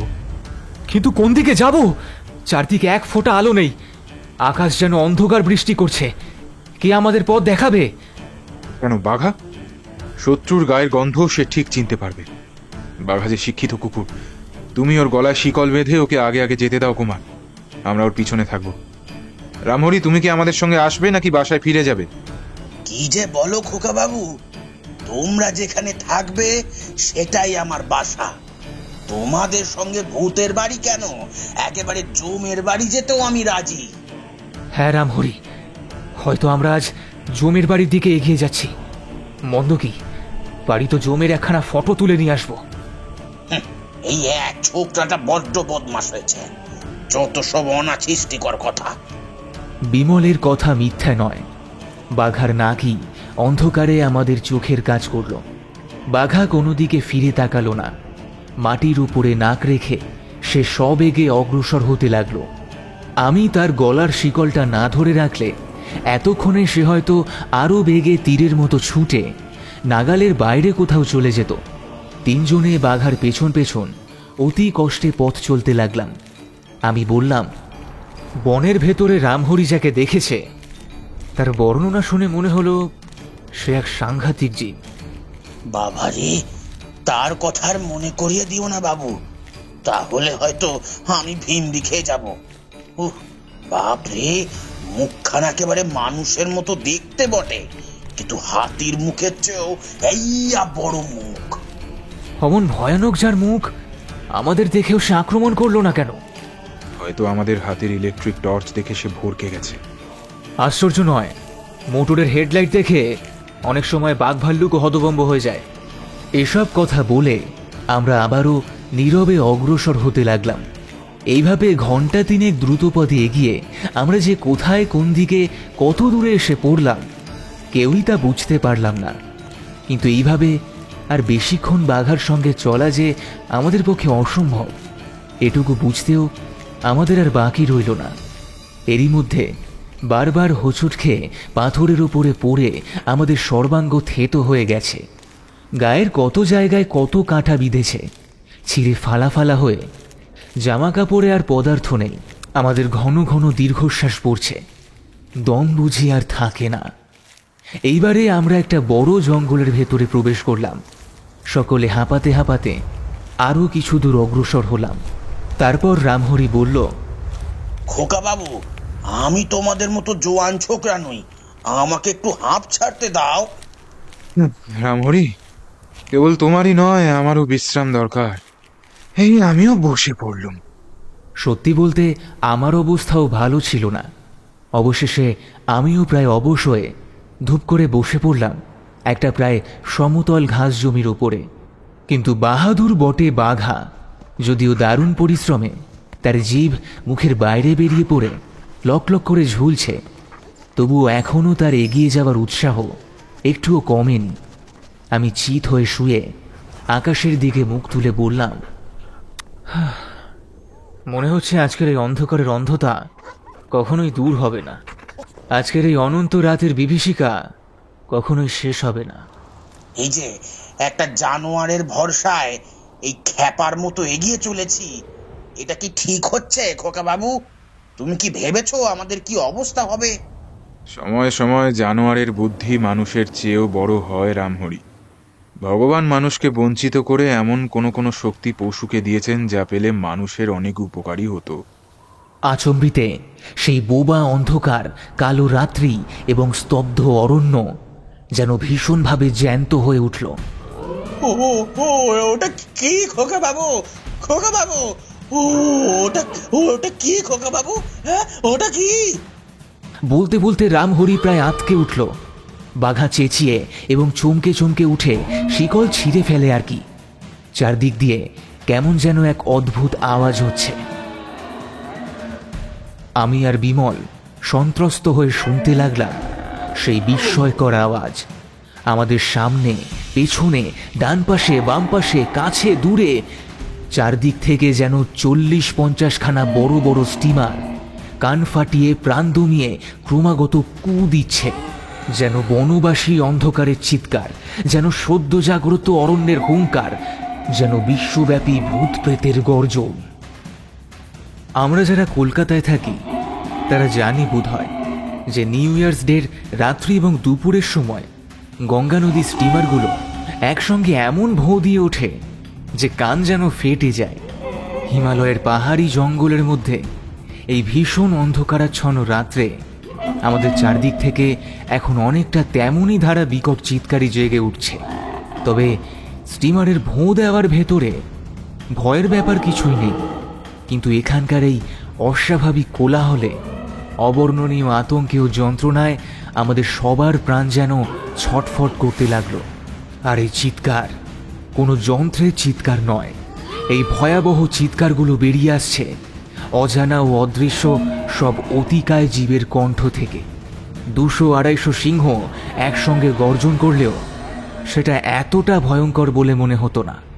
প্রথমটা সকলেই কি করব ভেবে না পেয়ে হতভম্ব হয়ে দাঁড়িয়ে রইলাম। চারদিক থেকেই সেই বিকট চিৎকার উঠছে, কাজেই কোনো দিকেই পালাবার উপায় নেই। আমার মনে হলো আমাদের দিকে ক্রুদ্ধ অগ্নিময় দৃষ্টি নিক্ষেপ করতে করতে দৈত্য দানবের মতো কারা যেন চেঁচাতে চেঁচাতে পায়ে পায়ে এগিয়ে আসছে, ক্রমেই এগিয়ে আসছে আমাদের দিকে। তাদের কবল থেকে মুক্তি লাভের আর কোনো উপায় নেই। হঠাৎই বিমল বলে উঠল, কুমার, কুমার উঠে দাঁড়াও। হাত পা গুটিয়ে চুপ করে থাকবার সময় নয়, বন্দুক ছোড়ো কুমার, যা থাকে কপালে। আমি আর বিমল লক্ষ্যহীনভাবেই অন্ধকারের ভেতর গুলির পর গুলি চালাতে লাগলাম। আমাদের দেখা দেখি রামহরিও সব ভুলে বন্দুক ছুড়তে কসুর করল না। শত্রুদের বিকট চিৎকারের সঙ্গে 3-3টে বন্দুকের গর্জন মিলে চারদিকটা যেন শব্দময় নরক করে তুলল। কাজেই বন্দুকের গুলিতে আহত হয়ে কেউ আর্তনাদ করল কিনা সেটা কিছুই বোঝা গেল না, কিন্তু 2-1 মিনিটের মধ্যেই সমস্ত গোলমাল একেবারে থেমে গেল। অন্ধকারের ভেতরে আরও কয়েকটা গুলি চালিয়ে বিমল বলল, আমাদের ভয় দেখাতে এসে হতভাগারা এবারে নিজেরাই ভয় পালিয়েছে। বন্দুকের এমনই মহিমা কুমার। মিছেই তারা ভয় পেয়ে পালিয়েছে। লোকে যা বলে তাদের চেহারা যদি সেই রকমই হয় তাহলে তাদের ভয় পাওয়ার কোনো কারণ ছিল না। তারা দল বেঁধে আক্রমণ করলে আমাদের বন্দুক কিছুই করতে পারত না। কুমার, কেবল মস্তিষ্কের জোরেই মানুষ আর জীবরাজ্যে প্রধান হয়ে উঠেছে। আদিমকালে পৃথিবীতে যারা প্রভুত্ব করত সেই সব ডাইনোসরের তুলনায় মানুষ কত তুচ্ছ বলতো। তাদের নিঃশ্বাসেই বোধহয় মানুষ পোকামাকড়ের মতন উড়ে যেত, কিন্তু তবু তারা এই দুনিয়ায় টিকে থাকতে পারেনি। এককালের হাতি, গন্ডার, হিপো, সিংহ, ব্যাঘ্র, এমনকি ঘোড়া, মোষ, গরু পর্যন্ত গায়ের জোরে মানুষের চেয়ে ঢের বড়, কিন্তু তবু তারা মানুষকে ভয় করে এবং গোলামের মতন মানুষের সেবা করে। গায়ের জোরের অভাব মানুষ তার মস্তিষ্কের দ্বারা পূরণ করে দিয়েছে। আমাদের হাতে যে বন্দুকগুলো আছে আর আমাদের ব্যাগে যে বোমাগুলো আছে, এগুলো দান করেছে মানুষেরই সেই মস্তিষ্ক। আজ যেসব জীবের পাল্লায় আমরা পড়েছিলুম তারা যত ভয়ানকই হোক না কেন, সভ্য মানুষের মস্তিষ্ক তাদের মাথায় নেই। তারা আমাদের ভয় করতে বাধ্য। খোকা বাবু, তুমি আবার সঙ্গে করে বোমা টোমা এনেছ? শেষকালে কি পুলিশের হাতে পড়বে? হ্যাঁ, ভয় নেই রামহরি, তোমার কোনো ভয় নেই। দুষ্ট রাজবিদ্রোহের মতো আমরা যে মানুষ মারবার জন্য বোমা ছুড়ব না, পুলিশ তা জানে। পুলিশকে লুকিয়ে আমরা বোমা আনিনি, আমরা পুলিশের অনুমতি নিয়েই এসেছি। পূর্ব দিকে একটু একটু করে আলো ফুটছে কুমার। ভোর হতে আর বেশি দেরি নেই। সকাল পর্যন্ত বিশ্রাম করে তারপর আবার যাত্রা শুরু করা যাবে। বিমল, শুনতে পাচ্ছ? কাছেই কোথাও জলের শব্দ হচ্ছে। বোধ করি আমরা রঙ্গু নদীর তীরে এসে পড়েছি। এখন সেসব ভাবনা ভুলে ঘণ্টা খানেকের জন্য চোখ বোঝো, বাঘা ঠিক পাহারা দেবে। সকালের আলোয় আমাদের সকলের ঘুম ভেঙে গেল। সবার আগে উঠলাম আমি, তারপরে বিমল। আমি জেগে উঠে চেয়ে দেখলাম আমাদের চারদিকে শাল ও দেবদারু এবং আরও অনেক রকমের গাছের ভিড়। গাছের তলায় তলায় লতা গুল্ম ভরা ঝোপঝাড়। নীল আকাশ দিয়ে সোনার জলের মতো সূর্যের আলো ঝরে পড়ছে। মিষ্টি বাতাসে পাখনা কাঁপিয়ে প্রজাপতিরা আনাগোনা করছে। তবে দার্জিলিংয়ের চেয়ে এখানকার হাওয়া অনেকটা গরম। কালকে নিবিড় অন্ধকারে যে স্থানটা অত্যন্ত ভীষণ বলে মনে হচ্ছিল, আজকের ভোরের আলো তাকেই যেন পরম শান্তিপূর্ণ করে তুলেছে। আর বসলাম না আমরা। রামহরি আর বাঘাকে রেখে আমি আর বিমল তীক্ষ্ণ দৃষ্টিতে চারদিকটা পরীক্ষা করতে করতে এগিয়ে গেলাম। স্থানে স্থানে লতাগুল্ম ছিন্ন বিচ্ছিন্ন হয়ে আছে, যেন তাদের উপর দিয়ে খুব ভারী কোনো জীব চলে গিয়েছে। এক জায়গায় অনেকখানি পুরু রক্ত জমাট বেঁধে আছে। আমি বললাম, বিমল, আমাদের বন্দুক ছোড়া তাহলে একেবারে ব্যর্থ হয়নি। দেখো দেখো, এখানে রক্তমাখা সেই রকমই মস্ত মস্ত পায়ের দাগও রয়েছে, যে দাগগুলো সামনে জঙ্গলের ভেতরে চলে গিয়েছে। আচম্বিতে পেছন থেকে শোনা গেল বাঘার বিষম চিৎকার। বাঘা তো নিশ্চিন্ত হয়ে ঘুমোচ্ছিল। আমি তাকে একটা গাছের গোড়ায় বেঁধে রেখে এসেছি। হঠাৎ সে চেঁচালো কি দেখে। আমরা দুজনে দ্রুত পথে ফিরে এসে দেখলাম বাঘা ক্রমাগত চিৎকার করছে এবং শিকলি বাঁধা অবস্থায় মাঝে মাঝে পেছনের দুপায়ে ভর দিয়ে দাঁড়িয়ে উঠছে। কিন্তু রামহরির কোনো সাড়া পাওয়া গেল না। কি, রামহরিও তো এখানেই শুয়েছিল। রামহরি কোথায় গেল? রামহরি, রামহরি, রামহরি! তবে কি তারা রামহরিকেও চুরি করে নিয়ে গেল? কুমার, বাঘাকে এগিয়ে দাও। শত্রু কোন দিকে গেছে তা বাঘা জানি। বাঘার শিকলি খুলে দিতেই সে আমাদের আগে আগে আবারও এগিয়ে চলল, মাটির উপরে নাক রেখে। বিমল, যে শত্রুদের পাল্লায় আমরা পড়েছি তাদের তুমি মানুষের চেয়ে তুচ্ছ মনে করো না। দেখো, এরা প্রায় আমাদের সম্মুখ থেকেই উপরি বিনয়বাবু আর রামহরিকে ধরে নিয়ে গেল, অথচ আমরা কিছুই জানতে পারলাম না। আমরা কি করছি না করছি সমস্তই ওরা তীক্ষ্ণ দৃষ্টিতে লক্ষ্য করছে, অথচ আমরা তাদের খুঁজে বেড়াচ্ছি, অসহায় অন্ধের মতো খুঁজে বেড়াচ্ছি। এবার আমাদের পালা বিমল, এবার আমাদের পালা। আচ্ছা, দেখা যাক তবে। হাঁটতে হাঁটতে আমরা একটি ছোট্ট নদীর ধারে এসে পড়লাম। শিশুর মতো নাচতে নাচতে পাহাড়ের ঢালু গা বয়ে স্বচ্ছ জলের ধারা তরতর করে বয়ে যাচ্ছে। নদীর ধারে এসে বাঘা প্রথমত থতমত খেয়ে দাঁড়িয়ে পড়ল, তারপর ব্যস্তভাবে ঘেউ ঘেউ করতে লাগলো, যেন সে বলতে চায় শত্রুর পায়ের গন্ধ জলে ডুবে গিয়েছে। আমরা রঙ্গু নদীর তীরে এসে পড়েছি। এটা রঙ্গিত নদীর একটি শাখা। এই জায়গাটা দার্জিলিং থেকে কত দূরে? এখান থেকে দার্জিলিং 11-12 মাইলের কম হবে না। আরো কিছু দূর এগোলেই আমরা সিকিম রাজ্যের সীমানায় গিয়ে পড়ব। এখন আমাদের উপায়? বাঘা তো শত্রুদের পায়ের গন্ধ হারিয়ে ফেলেছে। এখন আমরা কোন দিকে যাব? পায়ের গন্ধ বাঘা এই নদীর ধারে এসে হারিয়ে ফেলেছে। এই দেখো শত্রুদের পদচিহ্ন। তারা নদীর ওপারে গিয়ে উঠেছে। এই তো এতটুকু নদী, আমরা অনায়াসে ওপারে যেতে পারব। এই বলেই বিমল জলে নেমে পড়ল। তার সঙ্গে সঙ্গে বাঘাকে নিয়ে আমিও নেমে পড়লাম জলে। নদীর ওপারে উঠেই মাটির দিকে আঙুল নির্দেশ করে বিমল বলল, এই দেখো কুমার, আবার সেই অমানুষিক পায়ের চিহ্ন। বাঘাও তখনই হারিয়ে যাওয়া গন্ধ আবারও খুঁজে পেল। গা থেকে জল ঝেড়ে ফেলতে ফেলতে আবারও সে ছুটে চলল। কিন্তু বিমল তার শিকল চেপে ধরে বলল, বাঘা দাঁড়া। কুমার, এখনো আমাদের কত দূরে কতক্ষণ যেতে হবে কেউ জানে না। পথে হয়তো জলও পাওয়া যাবে না। তাড়াতাড়ি এখানে বসে মুখে কিছু দিয়ে জল পান করে নাও, আর এই ফ্লাস্কে জল ভরে নাও। পর আবার শত্রুদের পিছনে ছুটব। কি বলো? খেতে আমার এখন রুচি হচ্ছে না। খাবার ইচ্ছে আমারও নেই কুমার, কিন্তু শরীরের উপর যে অত্যাচারটা হচ্ছে, না খেলে একটু পরেই যে সে ভেঙে পড়বে। খান কয়েক স্যান্ডউইচ আছে, টপটপ করে খেয়ে ফেলো। এই নে বাঘা, তুইও নে। খেয়ে নিয়ে আমরা আবারও এগিয়ে চললাম। সর্বাগ্রে বাঘা, তার পেছনে আমি, আর আমার পেছনে বিমল। খানিক পরে আমরা পাহাড়ের যে অংশে এসে পড়লাম সেদিক দিয়ে মানুষের আনাগোনা করার কোনো চিহ্ন নেই। কোনো চিহ্ন অন্তত আমাদের নজরে ঠেকল না। যদিও কোথাও মানুষের সাড়া বা চিহ্ন নেই, তবুও বনের ভেতর দিয়ে পথের মতো কিছু একটা রয়েছে বলেই আমরা এখনো অগ্রসর হতে পারছিলাম। এখান থেকে চলতে চলতে যদিও বেত ও নানান কাটা গাছ দেহকে জড়িয়ে ধরে, ঝুলে পড়া গাছের ডালে মাথা ঠুকে যায়, ছোট বড় পাথরে প্রায় হোঁচট খেতে হয় এবং ঘাসের ভেতর থেকে বড় বড় জোক বেরিয়ে পা কামড়ে ধরে। অগ্রসর হওয়ার পক্ষে এসবের চেয়ে বড় আর কোনো বাধা নেই। মাঝে মাঝে এক একটা বড় গাছ বা ঝোপ উপড়ে ফেলে কারা যেন আনাগোনার জন্য পথ সাফ করে রেখেছে। এমনভাবে বড় বড় গাছগুলোকে উপড়ে ভেঙে ফেলা হয়েছে যে দেখলে বোঝা যায় তা মানুষের কাজ নয়।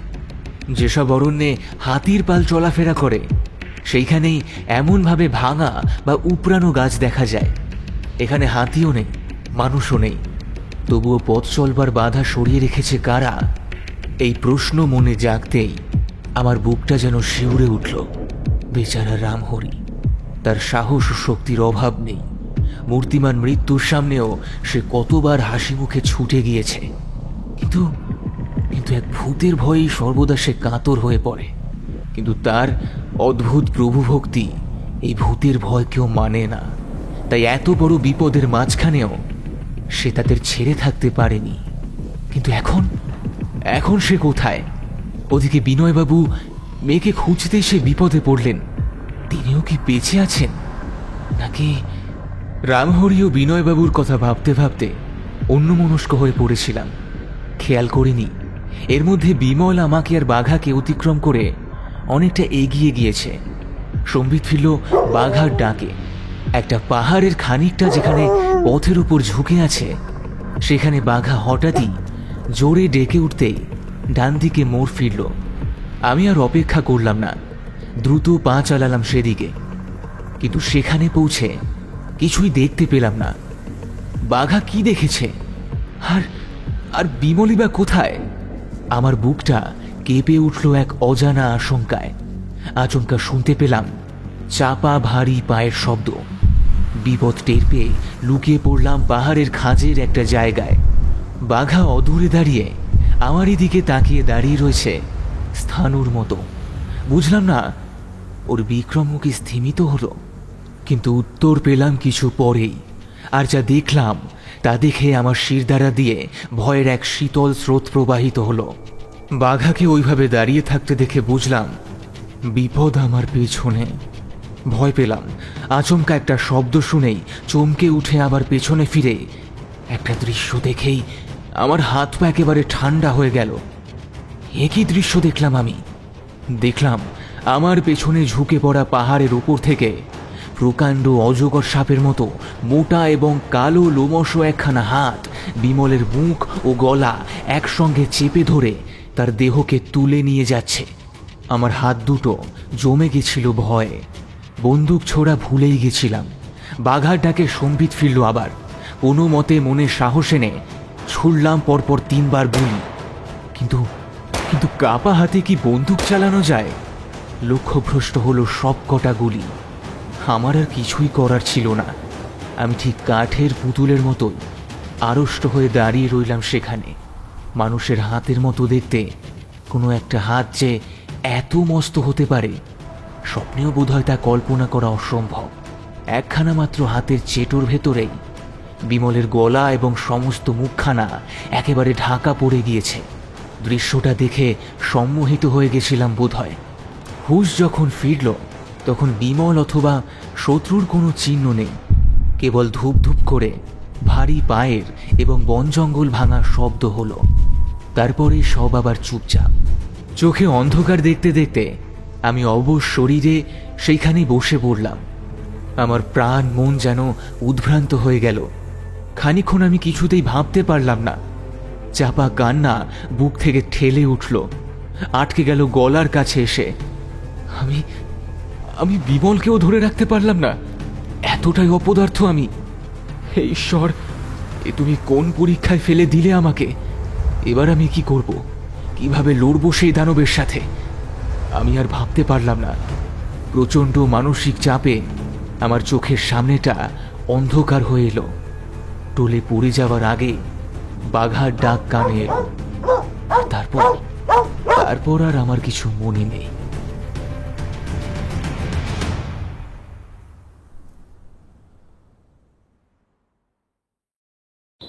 অনেকক্ষণ পরে ধীরে ধীরে আমার জ্ঞান ফিরল। বুঝলাম বাঘা জিভ দিয়ে আমার মুখ চেটে আমার জ্ঞান ফিরিয়েছে। সূর্যের আলোতে চোখ ধাঁধিয়ে গেলেও অনেক কষ্টে তাকালাম সামনের দিকে। আমার মাথাটা একটু একটু করে পরিষ্কার হয়ে এলো। মনে পড়ে গেল সব কিছুই। মৃণু তো সকলের আগে গিয়েছে, তারপর গেলেন বিনয়বাবু, তারপর রামহরি, তারপর বিমল। বাকি রইলাম কেবল আমি নিজে। কিন্তু আমাকেও যে এখনই ওই ভয়ঙ্কর অজ্ঞাতের কবলে গিয়ে পড়তে হবে না, তাই বা কে বলতে পারে। শোকে আমার মনটা একবার হু হু করে উঠল, কিন্তু আমি জোর করে নিজের দুর্বলতা দমন করে ফেললাম। এরকম অবস্থায় হাত পা গুটিয়ে অচল হয়ে বসে যারা শোক পালন করে তারা হচ্ছে পঙ্গু বা কাপুরুষ। আমি কোনো দিন সে দলে ভিড়ব না। আমার আশেপাশে লুকিয়ে আছে যে সমস্ত জীব, তাদের অমানসিক কণ্ঠের চিৎকার আমি শুনেছি, তাদের বিরাট পায়ের দাগও আমি মাটির ওপরে দেখেছি, এবং তাদের একজনের অভাবিত একখানা হাতও এইমাত্র আমার চোখের সম্মুখ দিয়ে অদৃশ্য হয়ে গেল। আমি বেশ ভালো করেই বুঝতে পারলাম যে যাদের হাত পাও কণ্ঠস্বর এমন ধারা, তাদের সামনে একাকী গিয়ে দাঁড়াবার চেষ্টাটা হবে কালবৈশাখী ঝড়ের বিরুদ্ধে একটা মাছির তুচ্ছ চেষ্টার মতোই হাস্যকর। এমন অবস্থায় কোনো সাহসী ও বলিষ্ঠ লোকও যদি প্রাণ হাতে করে ফিরে আসে, তাহলে কেউ তাকে কাপুরুষ বলতে পারবে না। এই কথাটাও আমার মনে হলো, কিন্তু তখনই সে কথা ভুলে আমি নিজের মনে মনেই বললাম, মানুষের কাছে একটা খুদে লাল পিঁপড়ে কতটা নগণ্য। মানুষের একটা নিঃশ্বাসেই সে উড়ে যায়, কিন্তু মানুষ যদি সেই তুচ্ছ লাল পিঁপড়ের গায়ে হাত দেয়, তাহলেও মৃত্যু নিশ্চিত জেনেও সে মানুষকে আক্রমণ করতে একটুও ভয় পায় না। আমি ওই লাল পিঁপড়ের মতোই হতে চাই। বিমল যদি মারা পড়ে থাকে, তাহলে যে পৃথিবীতে বিমল নেই, আমিও সেখানে বেঁচে থাকতে চাই না। যে পথে বিনয়বাবু গেছেন, রামহরি গেছে, বিমল গেছে, আমিও যাব সেই পথে। যদি প্রতিশোধ নিতে পারি, প্রতিশোধ নেব। যদি মৃত্যু আসে, আমি মৃত্যুকে বরণ করব। আমি উঠে দাঁড়ালাম। বাঘাকে ধরে রাখা দায়। উপরকার পাহাড়ের যেখানে খানিক আগে শত্রুহস্ত আবির্ভূত হয়েছিল, বিষম গর্জন করতে করতে বাঘা এখন সেইখানেই যেতে চায়। বারংবার হুমকি দিয়ে সে সামনের দিকে ঝাঁপিয়ে পড়ে, কিন্তু তারপরেই শিকলে বাধা পেয়ে পেছনের দুপায়ে ভর দিয়ে দাঁড়িয়ে উঠে সম্মুখের দুপায়ে যেন মহা আক্রোশে শূন্যকে আঁচড়াতে থাকে। আমার হাত থেকে শিকল খসে পড়ে আর কি, কিন্তু আমি শিকলটাকে হাতে পাকিয়ে ভালো করে ধরে রইলাম। আমি বুঝলাম এই ভয়াবহ দেশে একবার হাতছাড়া হলে বাঘাকে আর খুঁজে পাওয়া যাবে না। এখন বাঘাই আমার একমাত্র সঙ্গী। তার কাছ থেকে আমি অনেক সাহায্যই প্রত্যাশা করি। এ পথে এখন বাঘা আমার শেষ বন্ধু। পাহাড়ের গা বেয়ে আমি উপরে উঠতে লাগলাম। খানিক পরেই বিমল যেখান থেকে অদৃশ্য হয়েছিল সেইখানে গিয়ে উপস্থিত হলাম, কিন্তু সেখানে এখন শত্রু বা মিত্র কারোর কোনো চিহ্ন নেই। আমার পায়ের তলায় পাহাড়ের গা তীক্ষ্ণ নেত্রে পরীক্ষা করে দেখলাম, কিন্তু রক্তের দাগ না দেখে কিছুটা আশ্বস্ত হলাম। আমি এখন কি করব? কোন দিকে যাব? এখানে তো পথের বা বিপথের কোনো চিহ্নই নেই। যতদূর চোখ যায় গাছপালা জঙ্গল নিয়ে পাহাড়ের ঢালু গা ক্রমেই ওপরের দিকে উঠে গিয়েছে, কিন্তু আমাকে কোন দিকে যেতে হবে? বাঘাই আবার তা জানিয়ে দিল। এদিকে ওদিকে মুখ ফিরিয়ে বাঘা যে কিসের গন্ধ পেল তা কেবল বাঘাই জানে। কিন্তু তারপরেই মাটির উপরে মুখ নামিয়ে তাড়াতাড়ি সে আবার এগিয়ে চলল। একটু পরেই ঘন জঙ্গল আমাদের যেন গিলে ফেলল। অল্প দূর অগ্রসর হয়েই জঙ্গলের ভেতরে আবারও একটা পায়ে চলা পথ পাওয়া গেল। সেই পথের উপরে বড় বড় গাছের ছায়া এবং দুধারে ঝোপঝাপ আছে বটে, কিন্তু পথটা যেখান দিয়ে গেছে সেখান থেকে ঝোপঝাপ কারা যেন যতটা সম্ভব সাফ করে রেখেছে। এইভাবে বাঘার সঙ্গে আমি প্রায় 3 ঘন্টা পথ দিয়ে ক্রমাগত উপরে উঠতে লাগলাম, কিন্তু সারা পথে কেবল 2-4টে বুনো কুকুর ছাড়া আর কোনো প্রাণীর সাক্ষাৎ পেলাম না। শত্রুরা এখনো লুকিয়ে তার উপর নজর রেখেছে কিনা সেটাও বুঝতে পারলাম না। বিপুল পরিশ্রমে শরীর তখন নেতিয়ে পড়েছে এবং এমন হাঁপ ধরেছে যে খানিকক্ষণ না জিরিয়ে নিলে আর চলা একেবারেই সম্ভব নয়। পথটা তখন একেবারে পাহাড়ের ধারে এসে পড়েছে। সেখান থেকে নিচের দিকটা দেখাচ্ছে একেবারে ছবির মতো। সেখানে বসে পড়ে ফ্লাস্ক থেকে জল পান করে আগে নিজের প্রবল তৃষ্ণাকে শান্ত করলাম। বাঘাও করুণ ও প্রত্যাশী চোখে আমার মুখের দিকে তাকিয়ে আছে দেখে তাকেও জল পান করতে দিলাম। তারপর চারদিকে তাকিয়ে দেখলাম সে কি দৃশ্য! একদিকে পর্বত সমুদ্রের প্রস্তরীভূত স্থির তরঙ্গদল দৃষ্টিসীমা জুড়ে আছে এবং তারপরেই কাঞ্চনজঙ্ঘার সুগম্ভীর চির তুষারের রাজ্য, আর একদিকে বনশ্যামল পাহাড়ের দেহ পৃথিবীর দিকে নেমে গিয়েছে এবং উজ্জ্বল রূপোর একটি সাপের মতো রঙিত নদী একে বেঁকে খেলা করতে করতে কোথায় যেন মিলিয়ে গিয়েছে। এত উঁচু থেকে তার কলগীতিকা কানে আসে না। আশেপাশে কাছে ও দূরে সরল ও সিন্দুর গাছেরা ভিড় করে দাঁড়িয়ে আছে। কোথাও ম্যাগনোলিয়া এবং কোথাও বা রডোডেন্ড্রন ফুল ফুটে মর্তের সামনে স্বর্গের কল্পনাকে জাগিয়ে তুলেছে। এমন মোহনীয় সৌন্দর্য উপভোগ করার মতো চোখ ও সময় আমার তখন ছিল না, এবং বাঘার লক্ষ্য এসব কোনো দিকেই নেই। তার চেষ্টা কেবল এগিয়ে যাবার জন্যেই। খানিকক্ষণ হাঁপ ছেড়ে আবার উঠে পড়ে অগ্রসর হলাম। ঘণ্টাখানেক পথ চলবার পরেই দেখা গেল পথের সামনেই পাহাড়ের একটা উঁচু খাড়া গা দাঁড়িয়ে আছে। আমি ভাবতে লাগলাম, তাহলে এই পথটা কি ওইখানেই শেষ হয়েছে? কিন্তু ওখানে তো আর কোনো কিছুরই চিহ্ন নেই। তবে কি আমি ভুল পথে এসেছি? এত পরিশ্রম একেবারেই ব্যর্থ হবে? সেই খাড়া পাহাড়ের কাছে এসে দেখলাম, না, পথ শেষ হয়নি। ওই খাড়া পাহাড়ের তলায় একটা গুহা। পথটা তার ভেতরেই ঢুকে অদৃশ্য হয়ে গেছে। তবে কি ওই গুহাটাই হচ্ছে সেই রাক্ষসী জীবদের আস্তানা? বাইরে থেকে উকি ঝুঁকি মেরে গুহার ভেতরে কিছুই দেখতে পেলাম না আমি। তার ভেতরে স্তম্ভিত হয়ে বিরাজ করছে কেবল ছিদ্রহীন অন্ধকার এবং ভীষণ স্তব্ধতা। টর্চের আলো ফেলেও বোঝা গেল না গুহাটা কত বড় এবং তার ভেতরে কি আছে। বাঘা সেই গুহার ভেতরে ঢোকার জন্য বিষম গোলমাল করতে লাগলো। বাঘার রকম দেখে বুঝতে বাকি রইল না যে শত্রুরা ওই গুহার ভেতরেই আছে। এখন কি করা উচিত? গুহার বাইরে চুপচাপ দাঁড়িয়ে থেকেও তো কোনো লাভ নেই, এবং গুহার ভেতরে ঢুকলেও হয়তো কোনো সুবিধাই হবে না। শত্রুরা হয়তো তার জন্যই আনাচে কানাচে গা ঢাকা দিয়ে আছে। একবার সে ভেতরে গিয়ে ঢুকলেই পোকা মাকড়ের মতন তাকে টিপে মেরে ফেলার জন্য। বাঁ হাতে বাঘার শিকলটা নিলাম, রিভলভারটা খাপ থেকে বের করে একবার পরীক্ষা করে দেখলাম। তারপর ডান হাতে টর্চটা নিয়ে আমি গুহার ভেতরে প্রবেশ করলাম। বাইরের প্রখর আলো ছেড়ে গুহার ভেতরে গিয়ে ঢুকতেই চতুর্দিকব্যাপী প্রচণ্ড এবং বিপুল অন্ধকারে প্রথমটা যেন আচ্ছন্ন হয়ে পড়লাম। আমার টর্চের আলো বাণে বিদ্ধ হয়ে অন্ধকারের অদৃশ্য আত্মা যেন নীরবে আর্তনাদ করে উঠল। সেখানকার অন্ধকার হয়তো জীবনে এই প্রথম আলোকের মুখ দেখল। টর্চের শিখা ক্রমেই কম উজ্জ্বল হয়ে দূরে গিয়ে কোথায় যেন হারিয়ে গেল। আমি বুঝলাম এ বড় যে সে গুহা নয়। টর্চের মুখ ঘুরিয়ে ডান দিকে বাঁদিকে আলো ফেলেও পরীক্ষা করে দেখলাম, কিন্তু কোনো দিকেই অন্ধকারের থই পাওয়া গেল না। এত বড় গুহা ও এত জমাট অন্ধকারের ভেতরে কোন দিকে যে যাওয়া উচিত সেটা আন্দাজ করতে না পেরে চুপ করে দাঁড়িয়ে রইলাম আমি। কিন্তু বাঘার ঘ্রাণ শক্তি আমাকে বলে দিল শত্রুরা কোন দিকে গেছে। শিকলের টান মেরে সে আবার একদিকে অগ্রসর হতে চাইল। অগত্যা আমাকেও আবার বাঘার উপরেই নির্ভর করতে হলো। কিন্তু আগেকার মতো বাঘা এখন আর দ্রুত বেগে অগ্রসর হলো না। সে কয়েক পদ এগিয়ে যায়, আচমকা থমকে দাঁড়িয়ে পড়ে, এদিকে ওদিকে তাকায়, তাকিয়ে কান খাড়া করে কি যেন শোনে এবং গড়গড় করে গজরাতে থাকে। সে যেন শত্রুর খোঁজ পেয়েছে।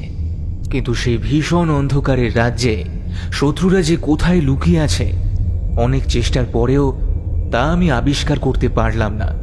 অদ্ভুত সেই অন্ধকার গুহার স্তব্ধতা। বাদুড়ের মতো অন্ধকারের জীবের পাখনাও সেখানে ঝটপট করছে না।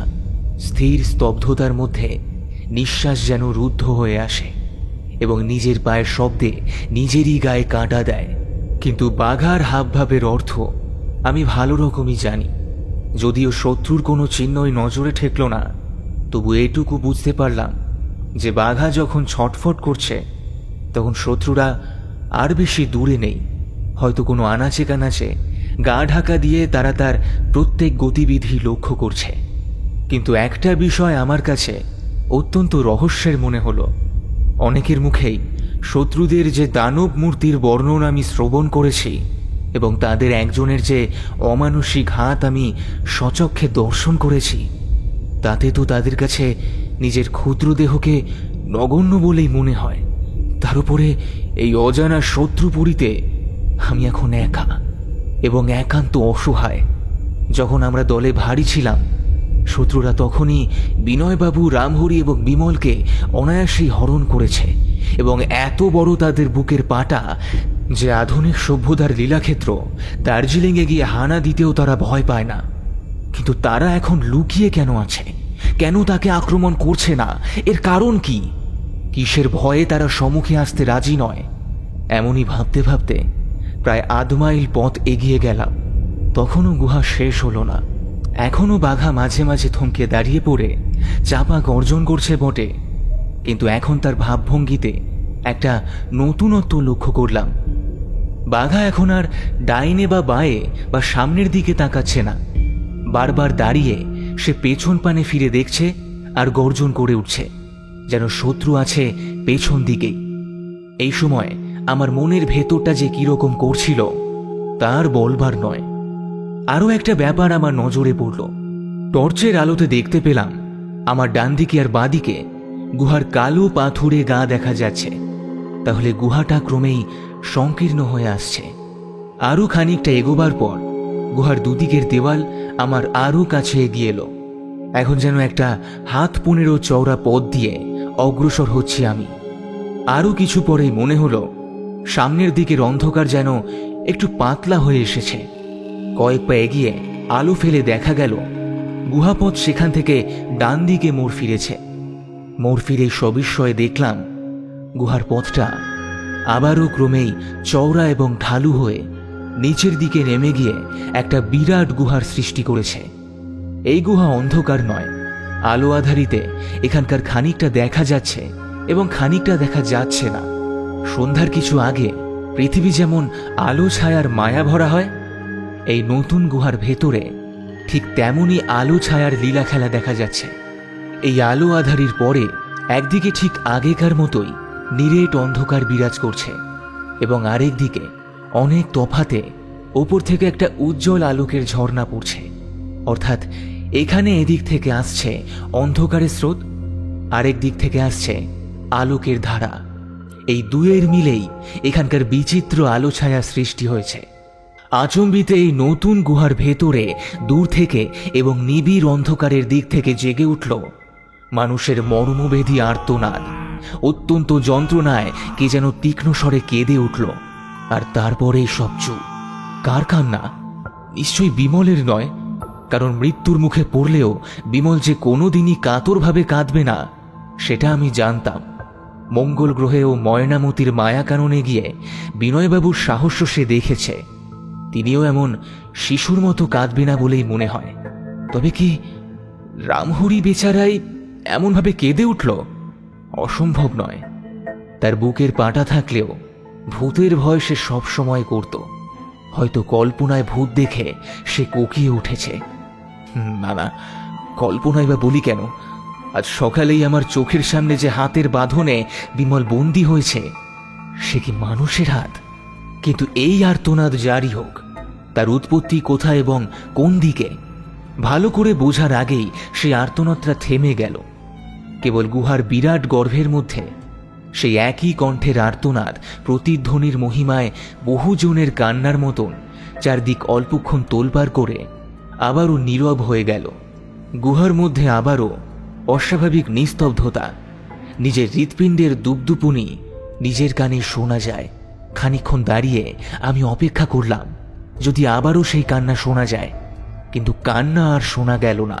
তখন বাঘাকে ডেকে শুধোলাম, আরে বাঘা, এবারে কোন দিকে যাব বল দেখি। বাঘা যেন মনিবের কথা বুঝতে পারল। সে একবার ল্যাজ নাড়ল, একবার পেছন পানে চেয়ে গড়গড় করে উঠল, তারপর ফিরে পাহাড়ের ঢালু গা বেয়ে নিচের দিকে নামতে লাগলো। বাঘাকে অনুসরণ করতে করতে আমি নিজের মনে মনেই বলতে লাগলাম, বাঘার বারবার পিছনে ফিরে তাকানোটা আমার মোটেই ভালো লাগছে না। শত্রুরা নিশ্চয়ই আমার পালাবার পথ বন্ধ করে দিয়েছে। এখন সামনের দিকে এগোনো ছাড়া আমার আর কোনো উপায় নেই। প্রাণ নিয়ে ফেরবার কোনো আশাই আমি দেখতে পারছি না। এখন মরবার আগে একবার খালি বিমলের মুখটা দেখতে চাই। গুহার মেঝে আর ঢালু নেই, সমতল। আলোকের সেই ঝর্ণার দিকে এগিয়ে গেলাম। চারদিকে আগে অন্ধকারের বেড়াজাল, তারপর আবছায়ার মায়া, এবং তারই মাঝখানে সেই আলোর নির্ঝর ঝরে পড়ছে যেন দয়ালু আকাশের আশীর্বাদ। কি মিষ্টি সেই আলো! আন্দাজে বুঝলাম গুহার ছাদে নিশ্চয়ই কোথাও একটা বড় ফাঁক আছে। হঠাৎ অনেক দূর থেকে অদ্ভুত একটা শব্দ জেগে উঠল। চমকে আবারও দাঁড়িয়ে পড়লাম আমি। বাঘাও উৎকর্ণ হয়ে শুনতে লাগলো সেই আওয়াজ। শব্দটা প্রথমে অস্পষ্ট ছিল, তারপরে ক্রমেই স্পষ্ট হয়ে উঠতে লাগলো। তারপর শব্দ যখন আরো কাছে এসে পড়ল, আমার গা তখন শিউরে উঠল। এই শব্দ যেন আমার পরিচিত। কাল রাত্রেই আমি এই শব্দ শুনেছি। এ যেন স্টিমার কু দিচ্ছে। একটা, দুটো, না না, অনেকগুলো, যেন শত শত স্টিমার একসঙ্গে কু দিতে দিতে আমার দিকে এগিয়ে আসছে। সেই উদ্ভট এবং বিভৎস ঐক্যতান ক্রমেই তীক্ষ্ণ এবং তীব্র হয়ে ওঠে, সমস্ত গুহাকে পরিপূর্ণ করে ফেলল, এবং তার সঙ্গে যোগ দিল চারদিক থেকে অসংখ্য প্রতিধ্বনি। সেই শান্ত স্তব্ধ গুহা দেখতে দেখতে যেন এক শব্দময় নরক হয়ে উঠল।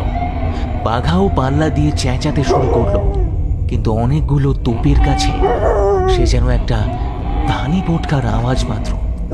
এই ভয়াবহ গোলমালের হেতু বুঝতে না পেরে কিংকর্তব্য বিমূঢ়ের মতো দাঁড়িয়ে রইলাম খানিকক্ষণ। কিন্তু গোলমালটা ক্রমেই আমার কাছে এসে পড়ল। আবছায়ার ভেতরে জেগে উঠল দলে দলে কতগুলো সৃষ্টি ছাড়া অতি ভয়ঙ্কর মূর্তি। এত দূর থেকে তাদের ভালো করে দেখা যাচ্ছিল না বটে, কিন্তু তাদের অমানুষী দেহের বিশালতা যে বিস্ময়কর, এটুকু অনায়াসেই আন্দাজ করা যায়। তাড়াতাড়ি বাঘাকে টেনে নিয়ে যে পথে এসেছিলাম সেদিকেই ফিরতে লাগলাম, কিন্তু ফিরেই দেখলাম আমার পালাবার পথ জুড়ে খানিক তফাতে তেমনই বিভৎস এবং তেমনই ভয়ঙ্কর অনেকগুলো অসুরের মূর্তি সারি সারিভাবে দাঁড়িয়ে আছে, একেবারে দুঃস্বপ্নের মতো। আমি ফিরে আরেক দিকে দৌড়াতে গেলাম, কিন্তু বেশি দূর যেতে হলো না। সেদিকেও অন্ধকারের ভেতর থেকে লম্বা লম্বা পা ফেলে এগিয়ে এলো আরও কতগুলো মূর্তিমান বিভীষিকা। প্রত্যেক মূর্তির মাথায় যেন হাতির মতো উঁচু। এতক্ষণ সকলে আধারে গা ঢেকে ওত পেতেছিল। এইবারের সময় বুঝে চতুর্দিক থেকে আত্মপ্রকাশ করে তারা একেবারে ঘিরে ফেলল আমাকে। বাঘাও আর চেঁচালো না, সেও যেন হতভম্ব হয়ে গেল। গুহার অন্ধকার এখন আমার চোখের ভেতরে এসে আমার দৃষ্টিকেও অন্ধকার করে দিল। কি ভয়ানক! মাথায় হাতির সমান উঁচু, দেখতে মানুষের মতো, কিন্তু কি বিভীষণ আকৃতি। তাদের সর্বাঙ্গে গরিলার মতো কালো কালো লোম এবং তাদের ভাটার মতো চোখগুলো দিয়ে হিংস্র তীব্র দৃষ্টি বেরিয়ে এসে আমার স্তম্ভিত মনকে যেন দংশন করতে লাগলো। সেই অমানসিক মানুষদের মধ্যে পুরুষও আছে, স্ত্রীলোকও আছে, কিন্তু সকলেই সম্পূর্ণ উলঙ্গ। লক্ষ্য করে দেখলাম দূর থেকে সার বেঁধে অসংখ্য মূর্তি দ্রুত পদে এগিয়ে আসছে, ঠিক যেন মিছিলের মতো। সেই বিভৎস মূর্তিগুলোই হাত তুলে লাফাতে লাফাতে চিৎকার করছে, আর মনে হচ্ছে যেন অনেকগুলো স্টিমার একসঙ্গে কু দিচ্ছে। কোনো জীবের কণ্ঠ থেকে যে অমন তীক্ষ্ণ এবং উচ্চ আওয়াজ বেরোতে পারে সেটা ধারণা করাই অসম্ভব। কিন্তু কিসের সেই মিছিল? প্রথমটা ভাবলাম হয়তো ওরা আমাকে আক্রমণ করতে আসছে, কিন্তু তারা যখন আরো কাছে এগিয়ে এলো তখন বেশ বোঝা গেল ওই দলের কারো দৃষ্টি আমার দিকে নেই। নিজেদের খেয়ালে তারা নিজেরাই মত্ত হয়ে আছে। চারিদিকের অন্ধকারের ভেতর থেকে এতক্ষণে আরও যেসব অপরূপ মূর্তি একে একে বেরিয়ে আসছিল, তারাও এখন যেন আমার অস্তিত্বের কথা একেবারেই ভুলে গেল। অত্যন্ত কৌতূহলের সঙ্গে সেই মিছিলের দিকে তাকিয়ে তারাও সবাই হাত পা ছুঁড়ে লাফাতে লাফাতে তেমনই বিকট স্বরে চিৎকার জুড়ে দিল। হে কি ব্যাপার, কেন এত লম্ফঝম্প, আর কেনই বা এত হট্টগোল? আমি কিছুই বুঝতে পারলাম না বটে, কিন্তু আরেকটা নতুন ব্যাপার আমি আবিষ্কার করলাম। সেই বিরাট মিছিলের আগে আগে মিশমিশে কালো কি একটা জীব আসছে। কি জীব ওটা? কুকুর বলেই তো মনে হয়। আমার দৃষ্টি যখন মিছিল নিয়ে ব্যস্ত আছে, তখন হঠাৎই একটা অভাবিত কাণ্ড ঘটে গেল। এখানকার এই অদ্ভুত মানুষগুলোকে দেখে বাঘা এতক্ষণ ভ্যাবাচাকা খেয়ে চুপ করে দাঁড়িয়েছিল বটে, কিন্তু নিজেদের জাতের নতুন একটি নমুনা দেখে তার সে ভাব আর রইল না। আচম্বিতেই একটা হ্যাচকা টান মেরে শিকল শুদ্ধ আমার হাত ছাড়িয়ে সে সেই মিছিলের কুকুরটার দিকে ছুটে গেল তীরের মতো বেগে। এর জন্য আমি মোটেও প্রস্তুত ছিলাম না, কাজেই বাঘাকে সে নিবারণ করতেও পারলাম না। তারপর কি যে হলো কিছুই বোঝা গেল না, কারণ সেই দানব মানুষগুলো চারদিক থেকে ব্যস্তভাবে ছুটে এসে বাঘাকে একেবারে আমার চোখের আড়াল করে দিল। আমি বুঝলাম বাঘার আর কোনো আশাই নেই। এই ভয়াবহ জীবগুলোর কবল থেকে বাঘাকে আর কিছুতেই উদ্ধার করতে পারবো না আমি। হঠাৎ আরেক দিকে আমার দৃষ্টি আকৃষ্ট হলো। একটা ভীষণ দানব মূর্তি আমার দিকেই বেগে এগিয়ে আসছে। আমি সাবধান হওয়ার আগেই সে আমার ঘাড়ের উপর এসে পড়ল এবং আমাকে ধরবার জন্য কুলুর মতো চ্যাটালো একখানা হাত আমার দিকে বাড়িয়ে দিল। আমি টপ করে মাটির উপর বসে পড়লাম এবং সেই অসম্ভব হাতের বাঁধনে ধরা পড়বার আগেই নিজের কোমর বন্ধ থেকে রিভলভারটা খুলে নিয়ে ৩-৪ বার গুলি বৃষ্টি করলাম। গুলি খেয়ে দানবটা ভীষণ আর্তনাদ করে কয়েক পা পিছিয়ে গেল এবং সেই ফাঁকে আমি দিক বিদিক জ্ঞান হারিয়ে প্রাণপণে দৌড়তে লাগলাম। দৌড়তে দৌড়তে আবারও নিবিড় অন্ধকারের ভেতরে এসে পড়লাম। দৌড়ে কোথায় যাচ্ছি তা বুঝতে পারলাম না বটে, কিন্তু তার পেছন পেছন মাটির উপরে ভারী পা ফেলে সেই আহত ক্রুদ্ধ দানবটা যে ধেয়ে আসছে, এটা আমার আর জানতে বাকি রইল না। আচম্বিতে আমার পায়ের তলা থেকে মাটি যেন সরে গেল। দুহাতে অন্ধকারের শূন্যকে আঁকড়ে ধরার জন্য একবার বিফল চেষ্টা করলাম এবং পর মুহূর্তে কঠিন পাথরের গা আঁচড়ে পড়ে সমস্ত জ্ঞান হারিয়ে ফেললাম।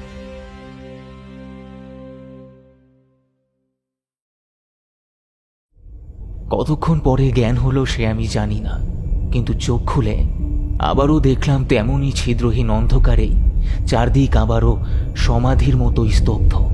দানবের কোনো সাড়াই আর কানে আসে না।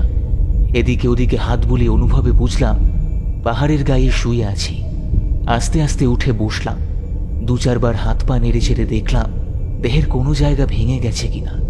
হঠাৎই আমি চমকে উঠলাম। অন্ধকারে পায়ের শব্দ হচ্ছে। আমি এক লাফে উঠে দাঁড়িয়ে শুনলাম, কুমার, তোমার কি বেশি চোট লেগেছে? এ যে বিনয়বাবুর গলা। বিপুল বিস্ময়ে বলে উঠলাম, বিনয়বাবু আপনি? হ্যাঁ কুমার, আমি ওখানে আছি কুমার। হ্যাঁ বিমল, তুমি তাহলে বেঁচে আছো? হ্যাঁ ভাই, আমি বেঁচে আছি। রামহরিও বেঁচে আছে, আরও অনেকেও বেঁচে আছে, কিন্তু আর বেশি দিন কারুকেই বাঁচতে হবে না। দিনে দিনে আমাদের দল থেকে ক্রমেই লোক কমে যাচ্ছে। মৃত্যুর স্বপ্ন দেখতে দেখতে আমরা বেঁচে আছি। কি বলছো বিমল? তোমার কথা যে আমি কিছুই বুঝতে পারছি না। একে একে সব কথাই শুনতে পাবে, আগে তোমার কথাই বলো। আমি নিজের সব কথা বিমলের কাছে বলে জিজ্ঞেস করলাম, কিন্তু তোমরা সবাই কেমন করে এখানে এসে মিললে? আমাদের ইচ্ছায় এ মিলন হয়নি কুমার, এ মিলন ঘটিয়েছে শত্রুরাই। মিলন? তোমার কথা আমার কাছে হেয়ালির মতো লাগছে। আমাকে আমাকে সব বুঝিয়ে দাও। এর মধ্যে বোঝাবুঝির কিছু নেই কুমার। কাদের হাতে আমরা বন্দী হয়েছি তা তুমি জানো, কখন আমরা বন্দী হয়েছি তাও তুমি জানো। এখন আমরা কোথায় আছি তাও তোমার অজানা নয়। না বিমল, এখন আমরা কোথায় আছি তা আমার জানা নেই। চারদিকে যে ঘুটঘুটে অন্ধকার। এটা একটা মস্ত বড় লম্বা চওড়া গর্ত। আর এই গর্তটা হচ্ছে আমাদের শত্রুদের বন্দিশালা। বন্দিশালা? হ্যাঁ, শত্রুরা আমাদের এখানে বন্দি করে রেখেছে। তুমি যেচে এই কারাগারে এসে ঢুকেছো হয়ে? এর চারিদিকে খাড়া পাহাড়ের উঁচু দেওয়াল, এখান থেকে পালাবার কোনো উপায় নেই। একটু তফাৎ থেকেই রামহরির কাতর কণ্ঠ শোনা গেল। হ্যাঁ, ভূতের জেলখানা? বাবা মহাদেব, রোজ তোমার পুজো করি বাবা, কিন্তু কিন্তু এই কি তোমার মনে ছিল বাবা? তাহলে শত্রুরা তোমাদের সকলকে একে একে ধরে এনে এখানে বন্ধ করে রেখেছে, তাই তো? হ্যাঁ, খালি আমরা নই কুমার, আমাদের সঙ্গে এই গর্তের মধ্যে আরো অনেক পাহাড়ি লোকও বন্দী হয়ে আছে। দার্জিলিং আর হিমালয়ের নানান জায়গা থেকে তাদের ধরে আনা হয়েছে। এর মধ্যে মৃণু নেই? না, রিনু কেন? এই গর্তের ভেতরে কোনো মেয়েই নেই। তবে মেয়েদের জন্য আলাদা বন্দিশালা আছে কিনা তা আমি এখনই জানি না। এ যে এক অদ্ভুত রহস্য। আমাদের বন্দি করে রাখলে এদের কি উপকার হবে? তা আমি জানি না কুমার, কিন্তু বন্দি পাহাড়িদের মুখে শুনলাম প্রতি সপ্তাহে একজন করে বন্দিকে ওরা গর্ত থেকে বার করে নিয়ে যায়। যে বাইরে যায় সে নাকি আর ফেরে না। কুমার, এই ব্যাপার থেকে তুমিও অনেক কিছুই অনুমান করতে পারবে। কি ভয়ানক! ওরা কি তবে প্রতি সপ্তাহে একজন করে মানুষকে হত্যা করে? আমারও তো তাই বিশ্বাস। হঠাৎ একদিন তোমার কি আমার পালাও আসবে। এসো, সেজন্য আমরা আগে থেকেই প্রস্তুত হয়ে থাকি।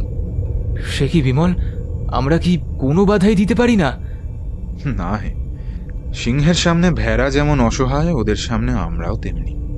ওদের চেহারা তুমিও দেখেছো, আমিও দেখেছি। ওদের একটা কোড়ে আঙুলের আঘাতেই আমাদের দফারফা হয়ে যাবে কুমার। বাধা দিয়ে কি লাভ? আমি কিছুক্ষণ চুপ করে রইলাম, তারপর বললাম, ওরা কে বিমল?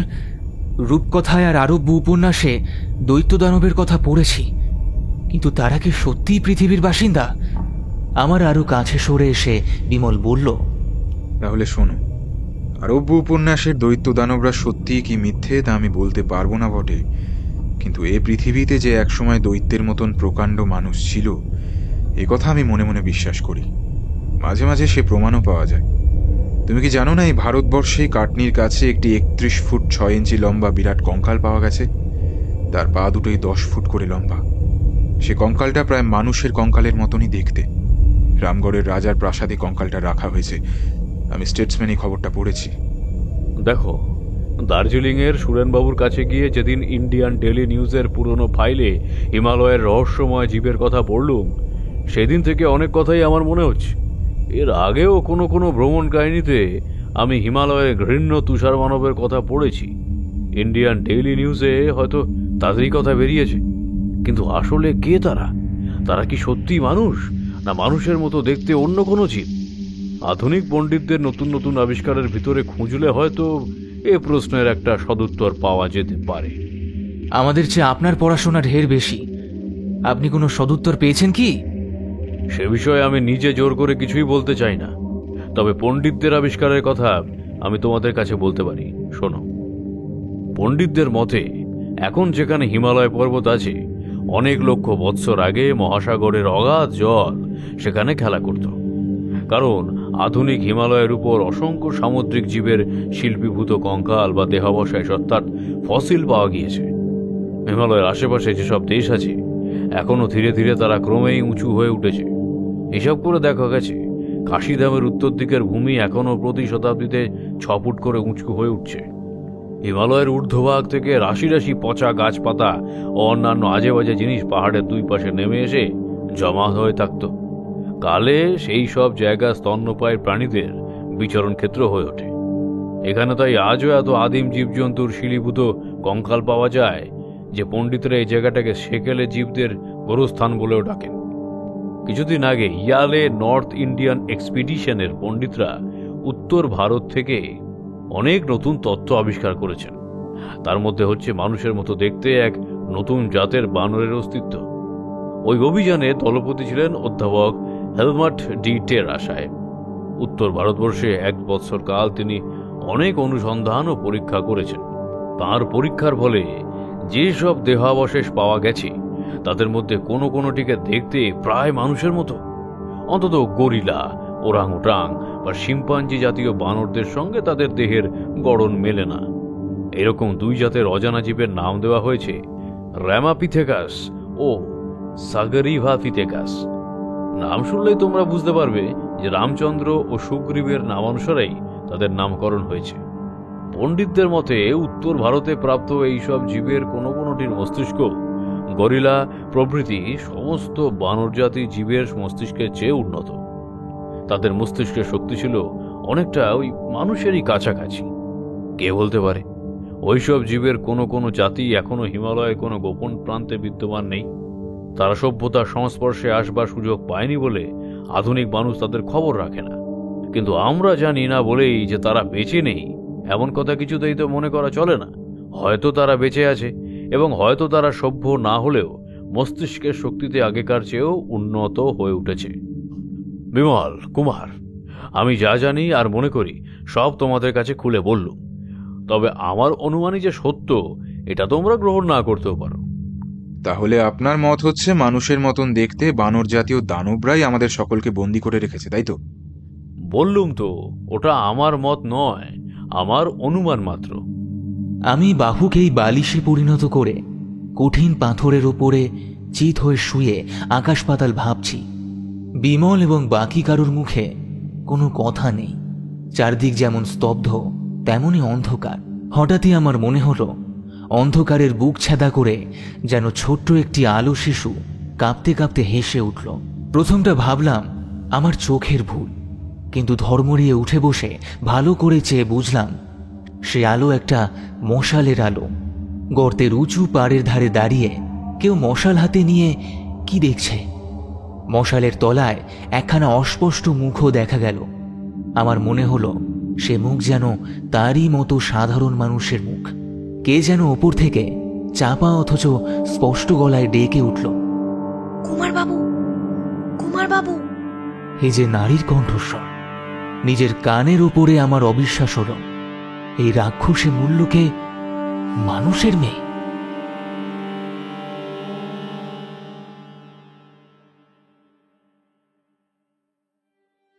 কেবল কি মানুষের মেয়ে?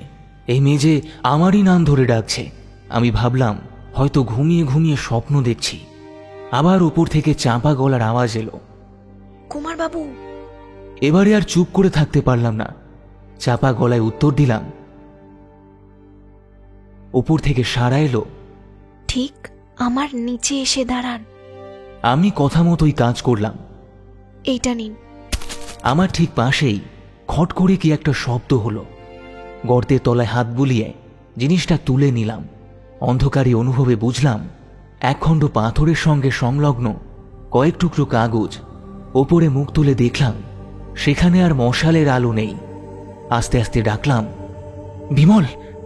হ্যাঁ, আমরাও সব দেখেছি, সব শুনেছি। বিনয়বাবু বললেন, কুমার, তুমি মৃণুকে চিনতে পারলে না? আমি সবিস্ময়ে বললাম, মৃণু? যে আমাকে ডাকলো সে কি মৃণু? আপনি আপনি চিনতে পেরেছেন? বাপের চোখ নিজের সন্তানকে চিনতে পারবে না?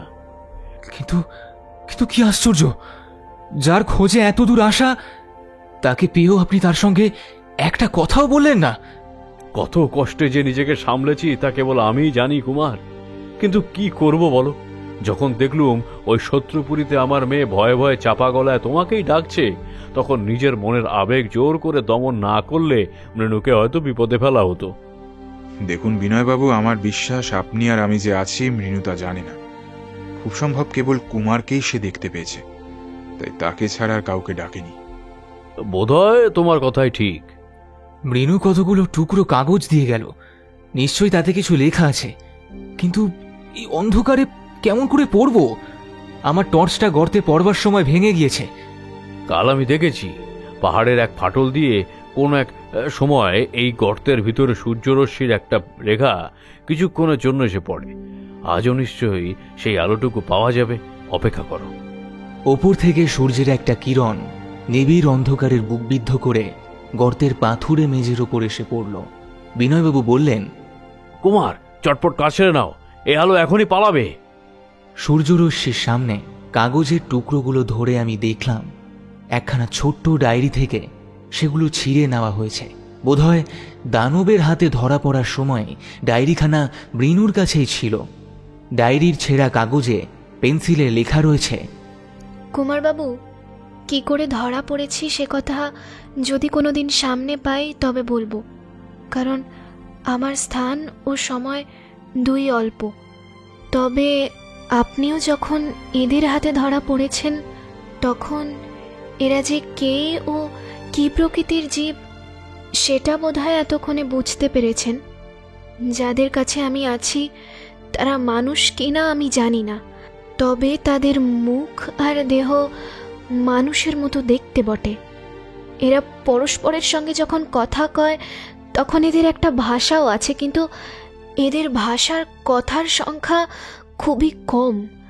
কেবল ভাষা নয়, এদের একটা ধর্মও আছে, যে ধর্মের বিশেষ কিছুই আমি জানি না বটে, কিন্তু এরা যে সেই ধর্মের বিধি পালন করবার জন্যেই নানা জায়গা থেকে মানুষ ধরে আনে এটুকু আমি বেশ বুঝতে পেরেছি। কুমারবাবু, আপনি শুনলে অবাক হবেন, এদের প্রধান দেবতা হচ্ছে কুকুর। আর আমি কি জানেন, কুকুর দেবতার প্রধান পূজারিণী।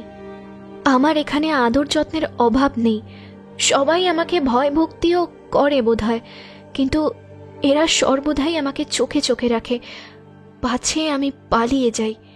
সেজন্যে চারিদিকে কড়া পাহারার ব্যবস্থা আছে। আমার থাকবার জন্যে এরা একটা আলাদা গুহারও ব্যবস্থা করেছে।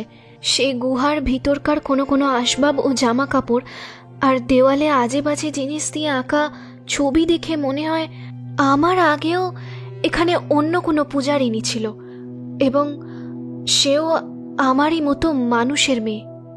বোধহয় এদের দেশে মানুষের মেয়ে ছাড়া আর কেউ পূজারিনী হতে পারে না। একজন পূজারিনীর মৃত্যু হলে মানুষের দেশ থেকে আবার একজন মেয়েকে বন্দি করে আনা হয়। প্রতি সপ্তাহে একদিন করে এখানে বিশেষ পূজার ব্যবস্থা আছে। এখানকার আলো ঝর্ণার উপাসে আছে মস্ত এক নদী। সে নদী অত্যন্ত গভীর। এদেশের কেউ সাঁতার জানে না বলে সে নদীতে ভয়ে কেউ নামে না। এদের ইঙ্গিতে যতটুকু বুঝেছি সে নদীর নাকি কোনো আদি অন্ত নেই। প্রতি সপ্তাহে বিশেষ পূজার দিনে কুকুর দেবতাকে নিয়ে আমাকে সেই নদীর ধারে যেতে হয়, আর আমার সঙ্গে সঙ্গে আগে পিছে চলে দলে দলে এখানকার যত না রাক্ষস, না মানুষ, না বানর জীব, নাচতে নাচতে আর চেঁচাতে চেঁচাতে। নদীর জলে কুকুর দেবতাকে স্নান করিয়ে আবার ফিরে আসি, এবং তারপর যা হয় সে কথা বলবার নয়। কুমারবাবু, এরা মানুষ চুরি করে আনে কেন তা জানেন? কুকুর দেবতার সামনে নরবলি দেওয়ার জন্য। বলির পরে সেই মানুষের মাংস এরা সবাই ভক্ষণ করে। চোখের সামনে এই ভীষণ দৃশ্য দেখে আমার যে কি অবস্থা হয় সেটা আপনি অনায়াসেই কল্পনা করতে পারবেন। এমনই এক বিশেষ পুজোর দিনে নদীর ধার থেকে ফিরে আসছি। আচমকা কোথা থেকে একটা মস্ত বড় কুকুর এসে এখানকার কুকুর দেবতার ওপর ঝাঁপিয়ে পড়ল। তারপর দুই কুকুরে বিষম ছটাপটি লেগে গেল। এখানকার কুকুরটা দেবতা হয়েও জিততে পারল না। নতুন কুকুরের কামড়ে ক্ষত বিক্ষত হয়ে রক্তাক্ত দেহেই কেউ কেউ করে কাঁদতে কাঁদতে ল্যাজ গুটিয়ে কোথায় পালিয়ে গেল। নতুন কুকুরটা আমার কাছে এসে মনের খুশিতে ল্যাজ নাড়তে লাগলো। তখন একটু আশ্চর্য হয়ে তার দিকে ভালো করে চেয়ে দেখি সে হচ্ছে আমাদেরই বাঘা। বাঘা এখানে কেমন করে এলো? অবাক হয়ে এই কথা ভাবতে ভাবতে চোখ তুলেই আপনাকে দেখতে পেলুম। তখন আসল ব্যাপারটা বুঝতে আর দেরি লাগলো না। আপনিও এদের কাছে বন্দী হয়েছেন। বিজয়ী বাঘার বিক্রম দেখে এরা ভারী আনন্দিত হয়েছে। পরাজিত কুকুরটাকে তাড়িয়ে দিয়ে বাঘাকেই এরা দেবতা বলে মেনে নিয়েছে। এবার থেকে আমাকে বাঘার পুজো করতে হবে। কুমারবাবু, এখন আমাদের উপায় কি হবে? এই ভীষণ দেশ ছেড়ে আর কি আমরা স্বদেশে ফিরতে পারবো না? আমাকে হারিয়ে না জানি আমার বাবার অবস্থা কি হয়েছে। কি বলির নরম মাংস খেয়ে এরা সারা রাত উৎসব করবে। কাল সকালে এরা অনেকেই ঘুমিয়ে পড়বে। যারা পাহারা দেবে তারাও বিশেষ সজাগ থাকবে না। সেই সময় আমি আবার চুপি চুপি আপনার গর্তের ধারে যাওয়ার চেষ্টা করব। এখানে একরকম শক্ত লতা পাওয়া যায়, তাই দিয়ে আমি একগাছা লম্বা ও মোটা দড়ি তৈরি করেছি। গর্তের ভিতরে সেই দড়ি ঝুলিয়ে দিলে হয়তো আপনি উপরে উঠেও আসতে পারবেন। আমাদের অদৃষ্টে কি আছে জানি না, কিন্তু কাল আমরা মুক্তি লাভের চেষ্টা করবই। তারপর কপালে যা থাকে তাই হবে। আপনি প্রস্তুত হয়ে থাকবেন। ইতি মৃণু। আমার পত্রপাঠ শেষ হলো। বিনয়বাবু একটা দীর্ঘশ্বাস ত্যাগ করে বললেন, এতদিন পরে আমার হারানো মেয়েকে পেয়ে মনে খুব আনন্দ হচ্ছে বটে, কিন্তু এই আনন্দের কোনো দাম নেই। কেন বিনয়বাবু?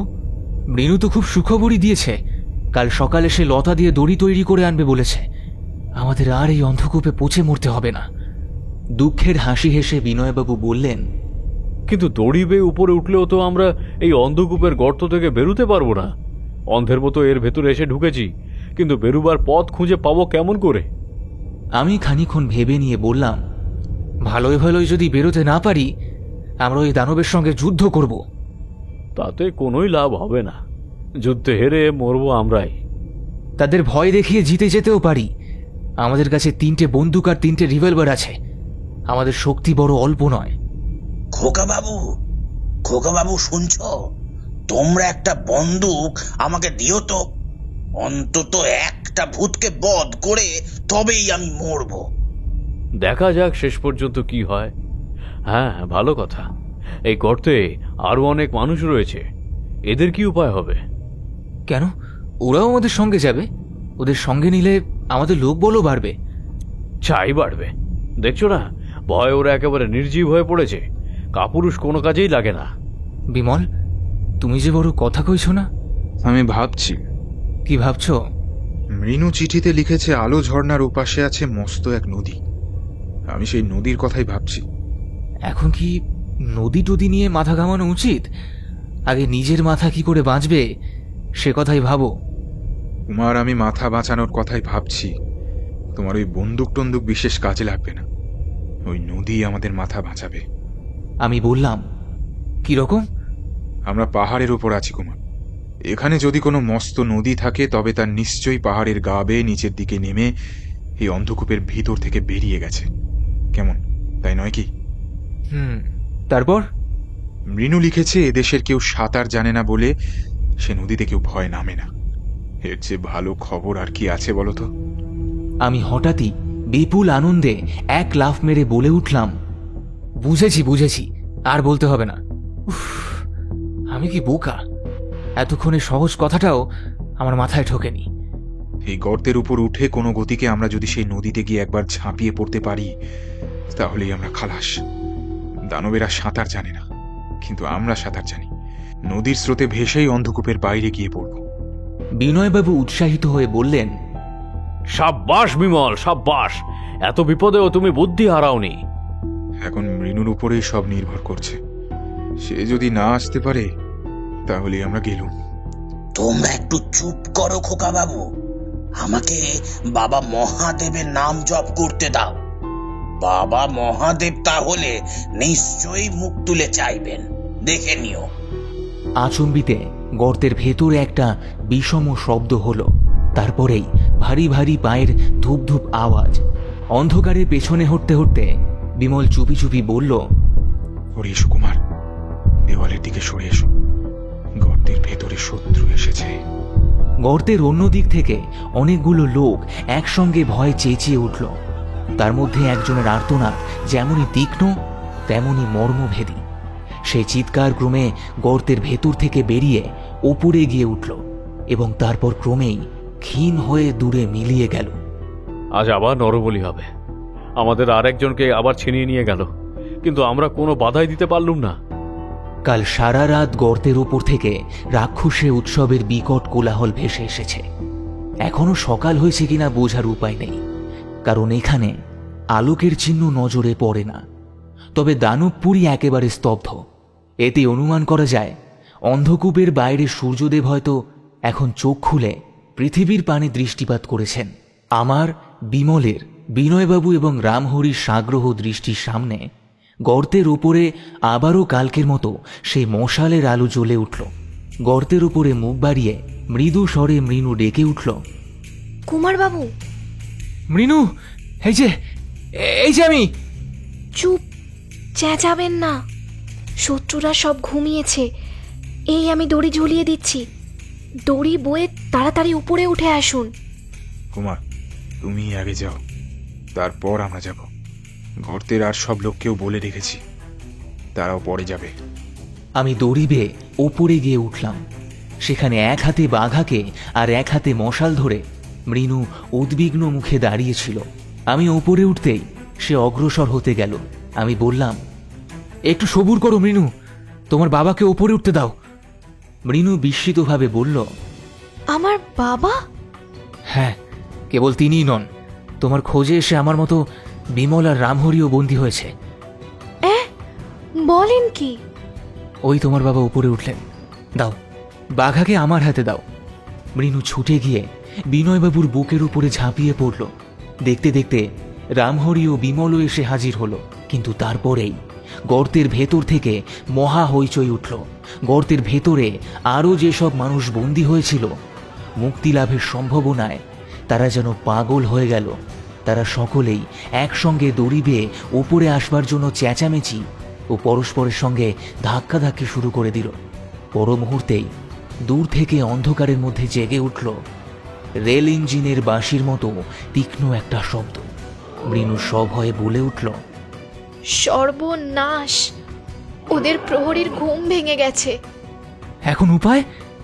আর কোনো উপায় নেই। ওই শুনুন, ওরা এদিকেই ছুটে আসছে। আসন্ন মরণের সম্ভাবনায় এতক্ষণ যারা জড়ভরদের মতন ছিল, জীবনের নতুন আশা তাদের সমস্ত নিশ্চেষ্টতাকে একেবারে দূর করে দিল। লতা দিয়ে তৈরি মাত্র একগাছা দড়ি কোনো রকমে একজন মানুষের ভার সইতে পারে। তাই ধরে একসঙ্গে ওপরে উঠতে গেল অনেকগুলো লোক। তাদের সকলের টানাটানিতে সেই দড়িগাছা গেল হঠাৎই পটাশ করে ছিঁড়ে। শূন্যে যারা ঝুলছিল, নিচেকার লোকেদের ঘাড়ের এবং গর্তের পাথরের মেঝের উপরে তারা হুড়মুড় করে এসে পড়ল এবং আতঙ্ক ও যন্ত্রণা মাখা এক বিষম আর্তনাদে চারিদিক পরিপূর্ণ করে উঠল। সে আর্তনাদ গর্তের ওপরে এসে পৌঁছল, কিন্তু সেখানে তখন তার শোনবার অবসর ছিল না কারুরই। দলে দলে দানব ছুটে আসছে, তাদেরই পায়ের ভারে মাটি কাঁপছে। সকলের কান ছিল কেবল সেই দিকে। বিমল জিজ্ঞেস করল, মৃণু, মৃণু, কোন দিক দিয়ে গেলে আলো ঝর্ণা পেরিয়ে নদীর ধারে যাওয়া যায়? মৃণু, তাড়াতাড়ি! ওই দিকে। সবাই তবে ওই দিকে ছোট। আর কোনো? কিন্তু বিমলের কথা শেষ হবার আগেই একটা অতিকায় ছায়ামূর্তি কোথা থেকে তার উপর এসে ঝাঁপিয়ে পড়ল। মৃণুর মশালের আলোতে সভয়ে দেখলাম সেই ছায়ামূর্তির বিরাট দেহের তলায় পড়ে বিমল যেন একেবারে বিলুপ্ত হয়ে গেল। কিন্তু পর মুহূর্তেই একটা বন্দুকের শব্দে গিরিগহ্বরের সেই বদ্ধ আবহাওয়ার বহুগুণ ভীষণ হয়ে বেজে উঠল এবং সঙ্গে সঙ্গেই সেই ছায়ামূর্তিটা সশব্দে মাটির ওপরে আচার খেয়ে পড়ে গেল। তারপরেই বিমলের গলা শোনা গেল, একেবারে বুকে গুলি লেগেছে। এ যাত্রার ওকে মানুষ চুরি করতে হবে না। ছোট ছোট, নদীর ধারে, নদীর ধারে! সবাই তীরের মতন ছুটতে লাগলাম। ওই আলোর ঝর্ণা দেখা যাচ্ছে, চারিদিকের অন্ধকার পরিষ্কার হয়ে আসছে এবং আলোর সঙ্গে সঙ্গে আসছে মুক্তির আভাস। কিন্তু পেছন থেকে অমানুষিক কণ্ঠের তীক্ষ্ণ হুঙ্কার এবং অসংখ্য পায়ের শব্দ ক্রমেই কাছে এগিয়ে আসছে। বিমল দাঁড়িয়ে পড়ে বলল, কুমার, বিনয়বাবু, ওরা একেবারে কাছে এসে পড়লে আমরা আর কিছুই করতে পারবো না। এইবারে আমাদের বন্দুক ছুঁড়তে হবে। এখানে আলো আছে, আমরা লক্ষ্য স্থির করতে পারবো। একসঙ্গে তিনটে বন্দুক গর্জন এবং অগ্নি উদ্গার করতে লাগলো। বন্দুকের গুলি যখন ফুরিয়ে আসে, তখন তিনটে রিভলভারের ধমক শুরু হয় এবং ইতিমধ্যে রামহরি আবার বন্দুকগুলোতে নতুন কার্তুজ পুড়ে দেয় এবং বন্দুক আবারও মৃত্যু বৃষ্টি করতে থাকে। এবং রামহরি দুহাত শূন্যে তুলে নাচতে নাচতে চেঁচিয়ে ওঠে, বম বম মহাদেব, বম বম মহাদেব, বম মহাদেব শঙ্কর, বম বম মহাদেব। আর বাঘা খুশি হয়ে ল্যাজ নাড়তে নাড়তে তালে তালে বলে। চারটে দানবের লীলা খেলা একেবারে সাঙ্গ হয়ে গেল। 8-10টা মাটিতে পড়ে ছটফট করতে লাগলো। তাই দেখে আর সবাই ভয়ে বিস্ময় হতভম্ব হয়ে আবারও অন্ধকারের ভেতরে পিছিয়ে গিয়ে অদৃশ্য হয়ে গেল। বিমল বলল, মৃণু, এবারে ছুটে নদীর ধারে চলো। আমরা সবাই ছুটতে আরম্ভ করলাম। আলো ঝর্ণা পার হয়ে আরো খানিক দূরে এগিয়ে শোনা গেল গভীর এক জলকল্লোল। তারপর আলো ঝর্ণা ছাড়িয়ে সকলে যতই অগ্রসর হই, চারদিকের অন্ধকার আবার ততই ঘন হয়ে ওঠে। বিমল শুধল, মৃণু, আমরা কি আবার অন্ধকারের ভিতর গিয়ে পড়ব? না, এই দেখুন, আমরা নদীর ধারে এসে পড়েছি। এখানে বেশি আলোও নেই, বেশি অন্ধকারও নেই। এ যেন মায়া রাজ্য। মায়া রাজ্য না হোক, ছায়া রাজ্য বটে। এখানে কিছুই স্পষ্ট দেখা যায় না, সমস্তই যেন রহস্যময়। এই আলো আধারির মাঝখান দিয়ে যে বিপুল জলস্রোত কোলাহল করতে করতে দ্রুত বেগে ছুটে চলেছে, তার পরপার যেন রাত্রির নিবিড় তিমিরের ভিতরে হারিয়ে গিয়েছে। এই নদী দেখা যায়, কিন্তু স্পষ্ট করে দেখা যায় না। মনে হয় ওর গর্ভে লুকিয়ে আছে কত অজানা আর অচেনা বিভীষিকা। ওর জলধারা যেন নেমে যাচ্ছে পাতালের বুকের তলায়। আমি যদি কবি হতুম, তাহলে নদীর নাম রাখতুম সন্ধ্যা নদী। কবিতার ভাষায় বলতুম, অন্ধরাত্রির পদতল ধুয়ে দিয়ে যাচ্ছে সন্ধ্যা নদীর অশ্রুধারা। খোকা বাবু, তুমি জানো না, এইটে হচ্ছে বৈতরণী নদী। এই নদীতে পৌঁছে জমালয়ে যাওয়া যায়, আর এর মধ্যে নামলে কিন্তু কেউ বাঁচে না। বিমল, এর ভেতরে কি নামা উচিত হবে? পাহাড়ের গহ্বরে অনেক নদী আছে, পাহাড় থেকে বাইরে বেরিয়েছে যারা প্রপাত হয়ে। এ নদীও যদি সেই রকম হয়, তাহলে তো আমরা কেউ বাঁচতে পারবো না। বিমল জবাব দেওয়ার আগেই তাদের চারদিক থেকে আচম্বিতে বড় বড় পাথর বৃষ্টি হতে লাগলো। বিমল তাড়াতাড়ি বলে উঠল, লাফিয়ে পড়ো, লাফিয়ে পড়ো, জলে লাফিয়ে পড়ো। আর কিছু ভাববার সময় নেই, দানবরা আবার আক্রমণ করতে এসেছে। সবাই একসঙ্গে নদীর ভেতর লাফিয়ে পড়লাম। তখন জলের ভেতরেই পাথর পড়তে লাগলো। সেসব পাথর এত বড় যে তার একখানা গায়ে লাগলে আর রক্ষা নেই। সকলে তাড়াতাড়ি সাঁতার কেটে ডাঙা থেকে অনেকটা তফাতে গিয়ে পড়লাম। শত্রুদের পাথর আর ততদূর গিয়ে পৌঁছতে পারল না। বিমল বলল, সবাই ভেসে থাকো। স্রোতের টান যেরকম দেখছি, আমাদের হাত পা ব্যথা করবার দরকার নেই। স্রোতই আমাদের এই গহ্বর থেকে বাইরে নিয়ে যাবে। বিমল, বিমল, তীরের দিকে তাকিয়ে দেখো। নদীর তীরে এসে দাঁড়িয়েছে দলে দলে দানব মূর্তি। তাদের বিপুল দেহগুলো যেন কালি দিয়ে আঁকা।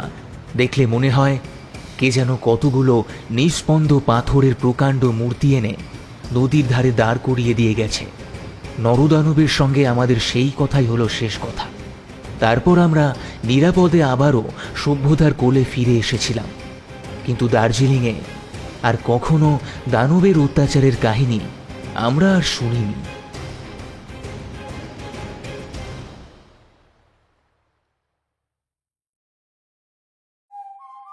শেষ হলো লেখক হেমেন্দ্র কুমার রায়ের লেখা বিমল কুমারের দুর্ধর্ষ অ্যাডভেঞ্চার কাহিনী হিমালয়ের ভয়ঙ্কর গল্প অবলম্বনে শ্বেত মৃত্যুর ডাকে। আজকের গল্পে কুমার এবং ভুটিয়ার চরিত্রে আমি সৌভিক, বিমলের চরিত্রে সৌমদীপ, বিনয়বাবুর চরিত্রে পার্থ, রামহরির চরিত্রে রমাকান্ত, মৃণুর চরিত্রে অদ্রিজা। এই সুন্দর পোস্টারটি ডিজাইন করেছে সৌরভ। শব্দ সংযোজন এবং আবহ সৃষ্টিতে সৃজা এবং আমি সৌভিক। তবে কেমন লাগলো আজকের উপস্থাপনা কমেন্ট বক্সে জানাতে ভুলবেন না যেন। গল্পটি ভালো লেগে থাকলে অবশ্যই আপনার বন্ধু এবং পরিবারের সঙ্গে গল্পটি শেয়ার করে দিন। আরও এরকম নিত্য নতুন গল্প শুনতে এখনই সাবস্ক্রাইব করুন আমাদের ইউটিউব চ্যানেলে।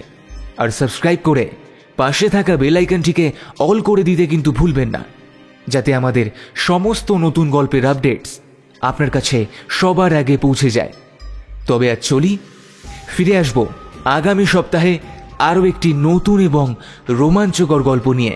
ততক্ষণ ভালো থাকুন, সুস্থ থাকুন এবং শুনতে থাকুন রহস্য, রোমাঞ্চ, থ্রিলার এবং গপ্প।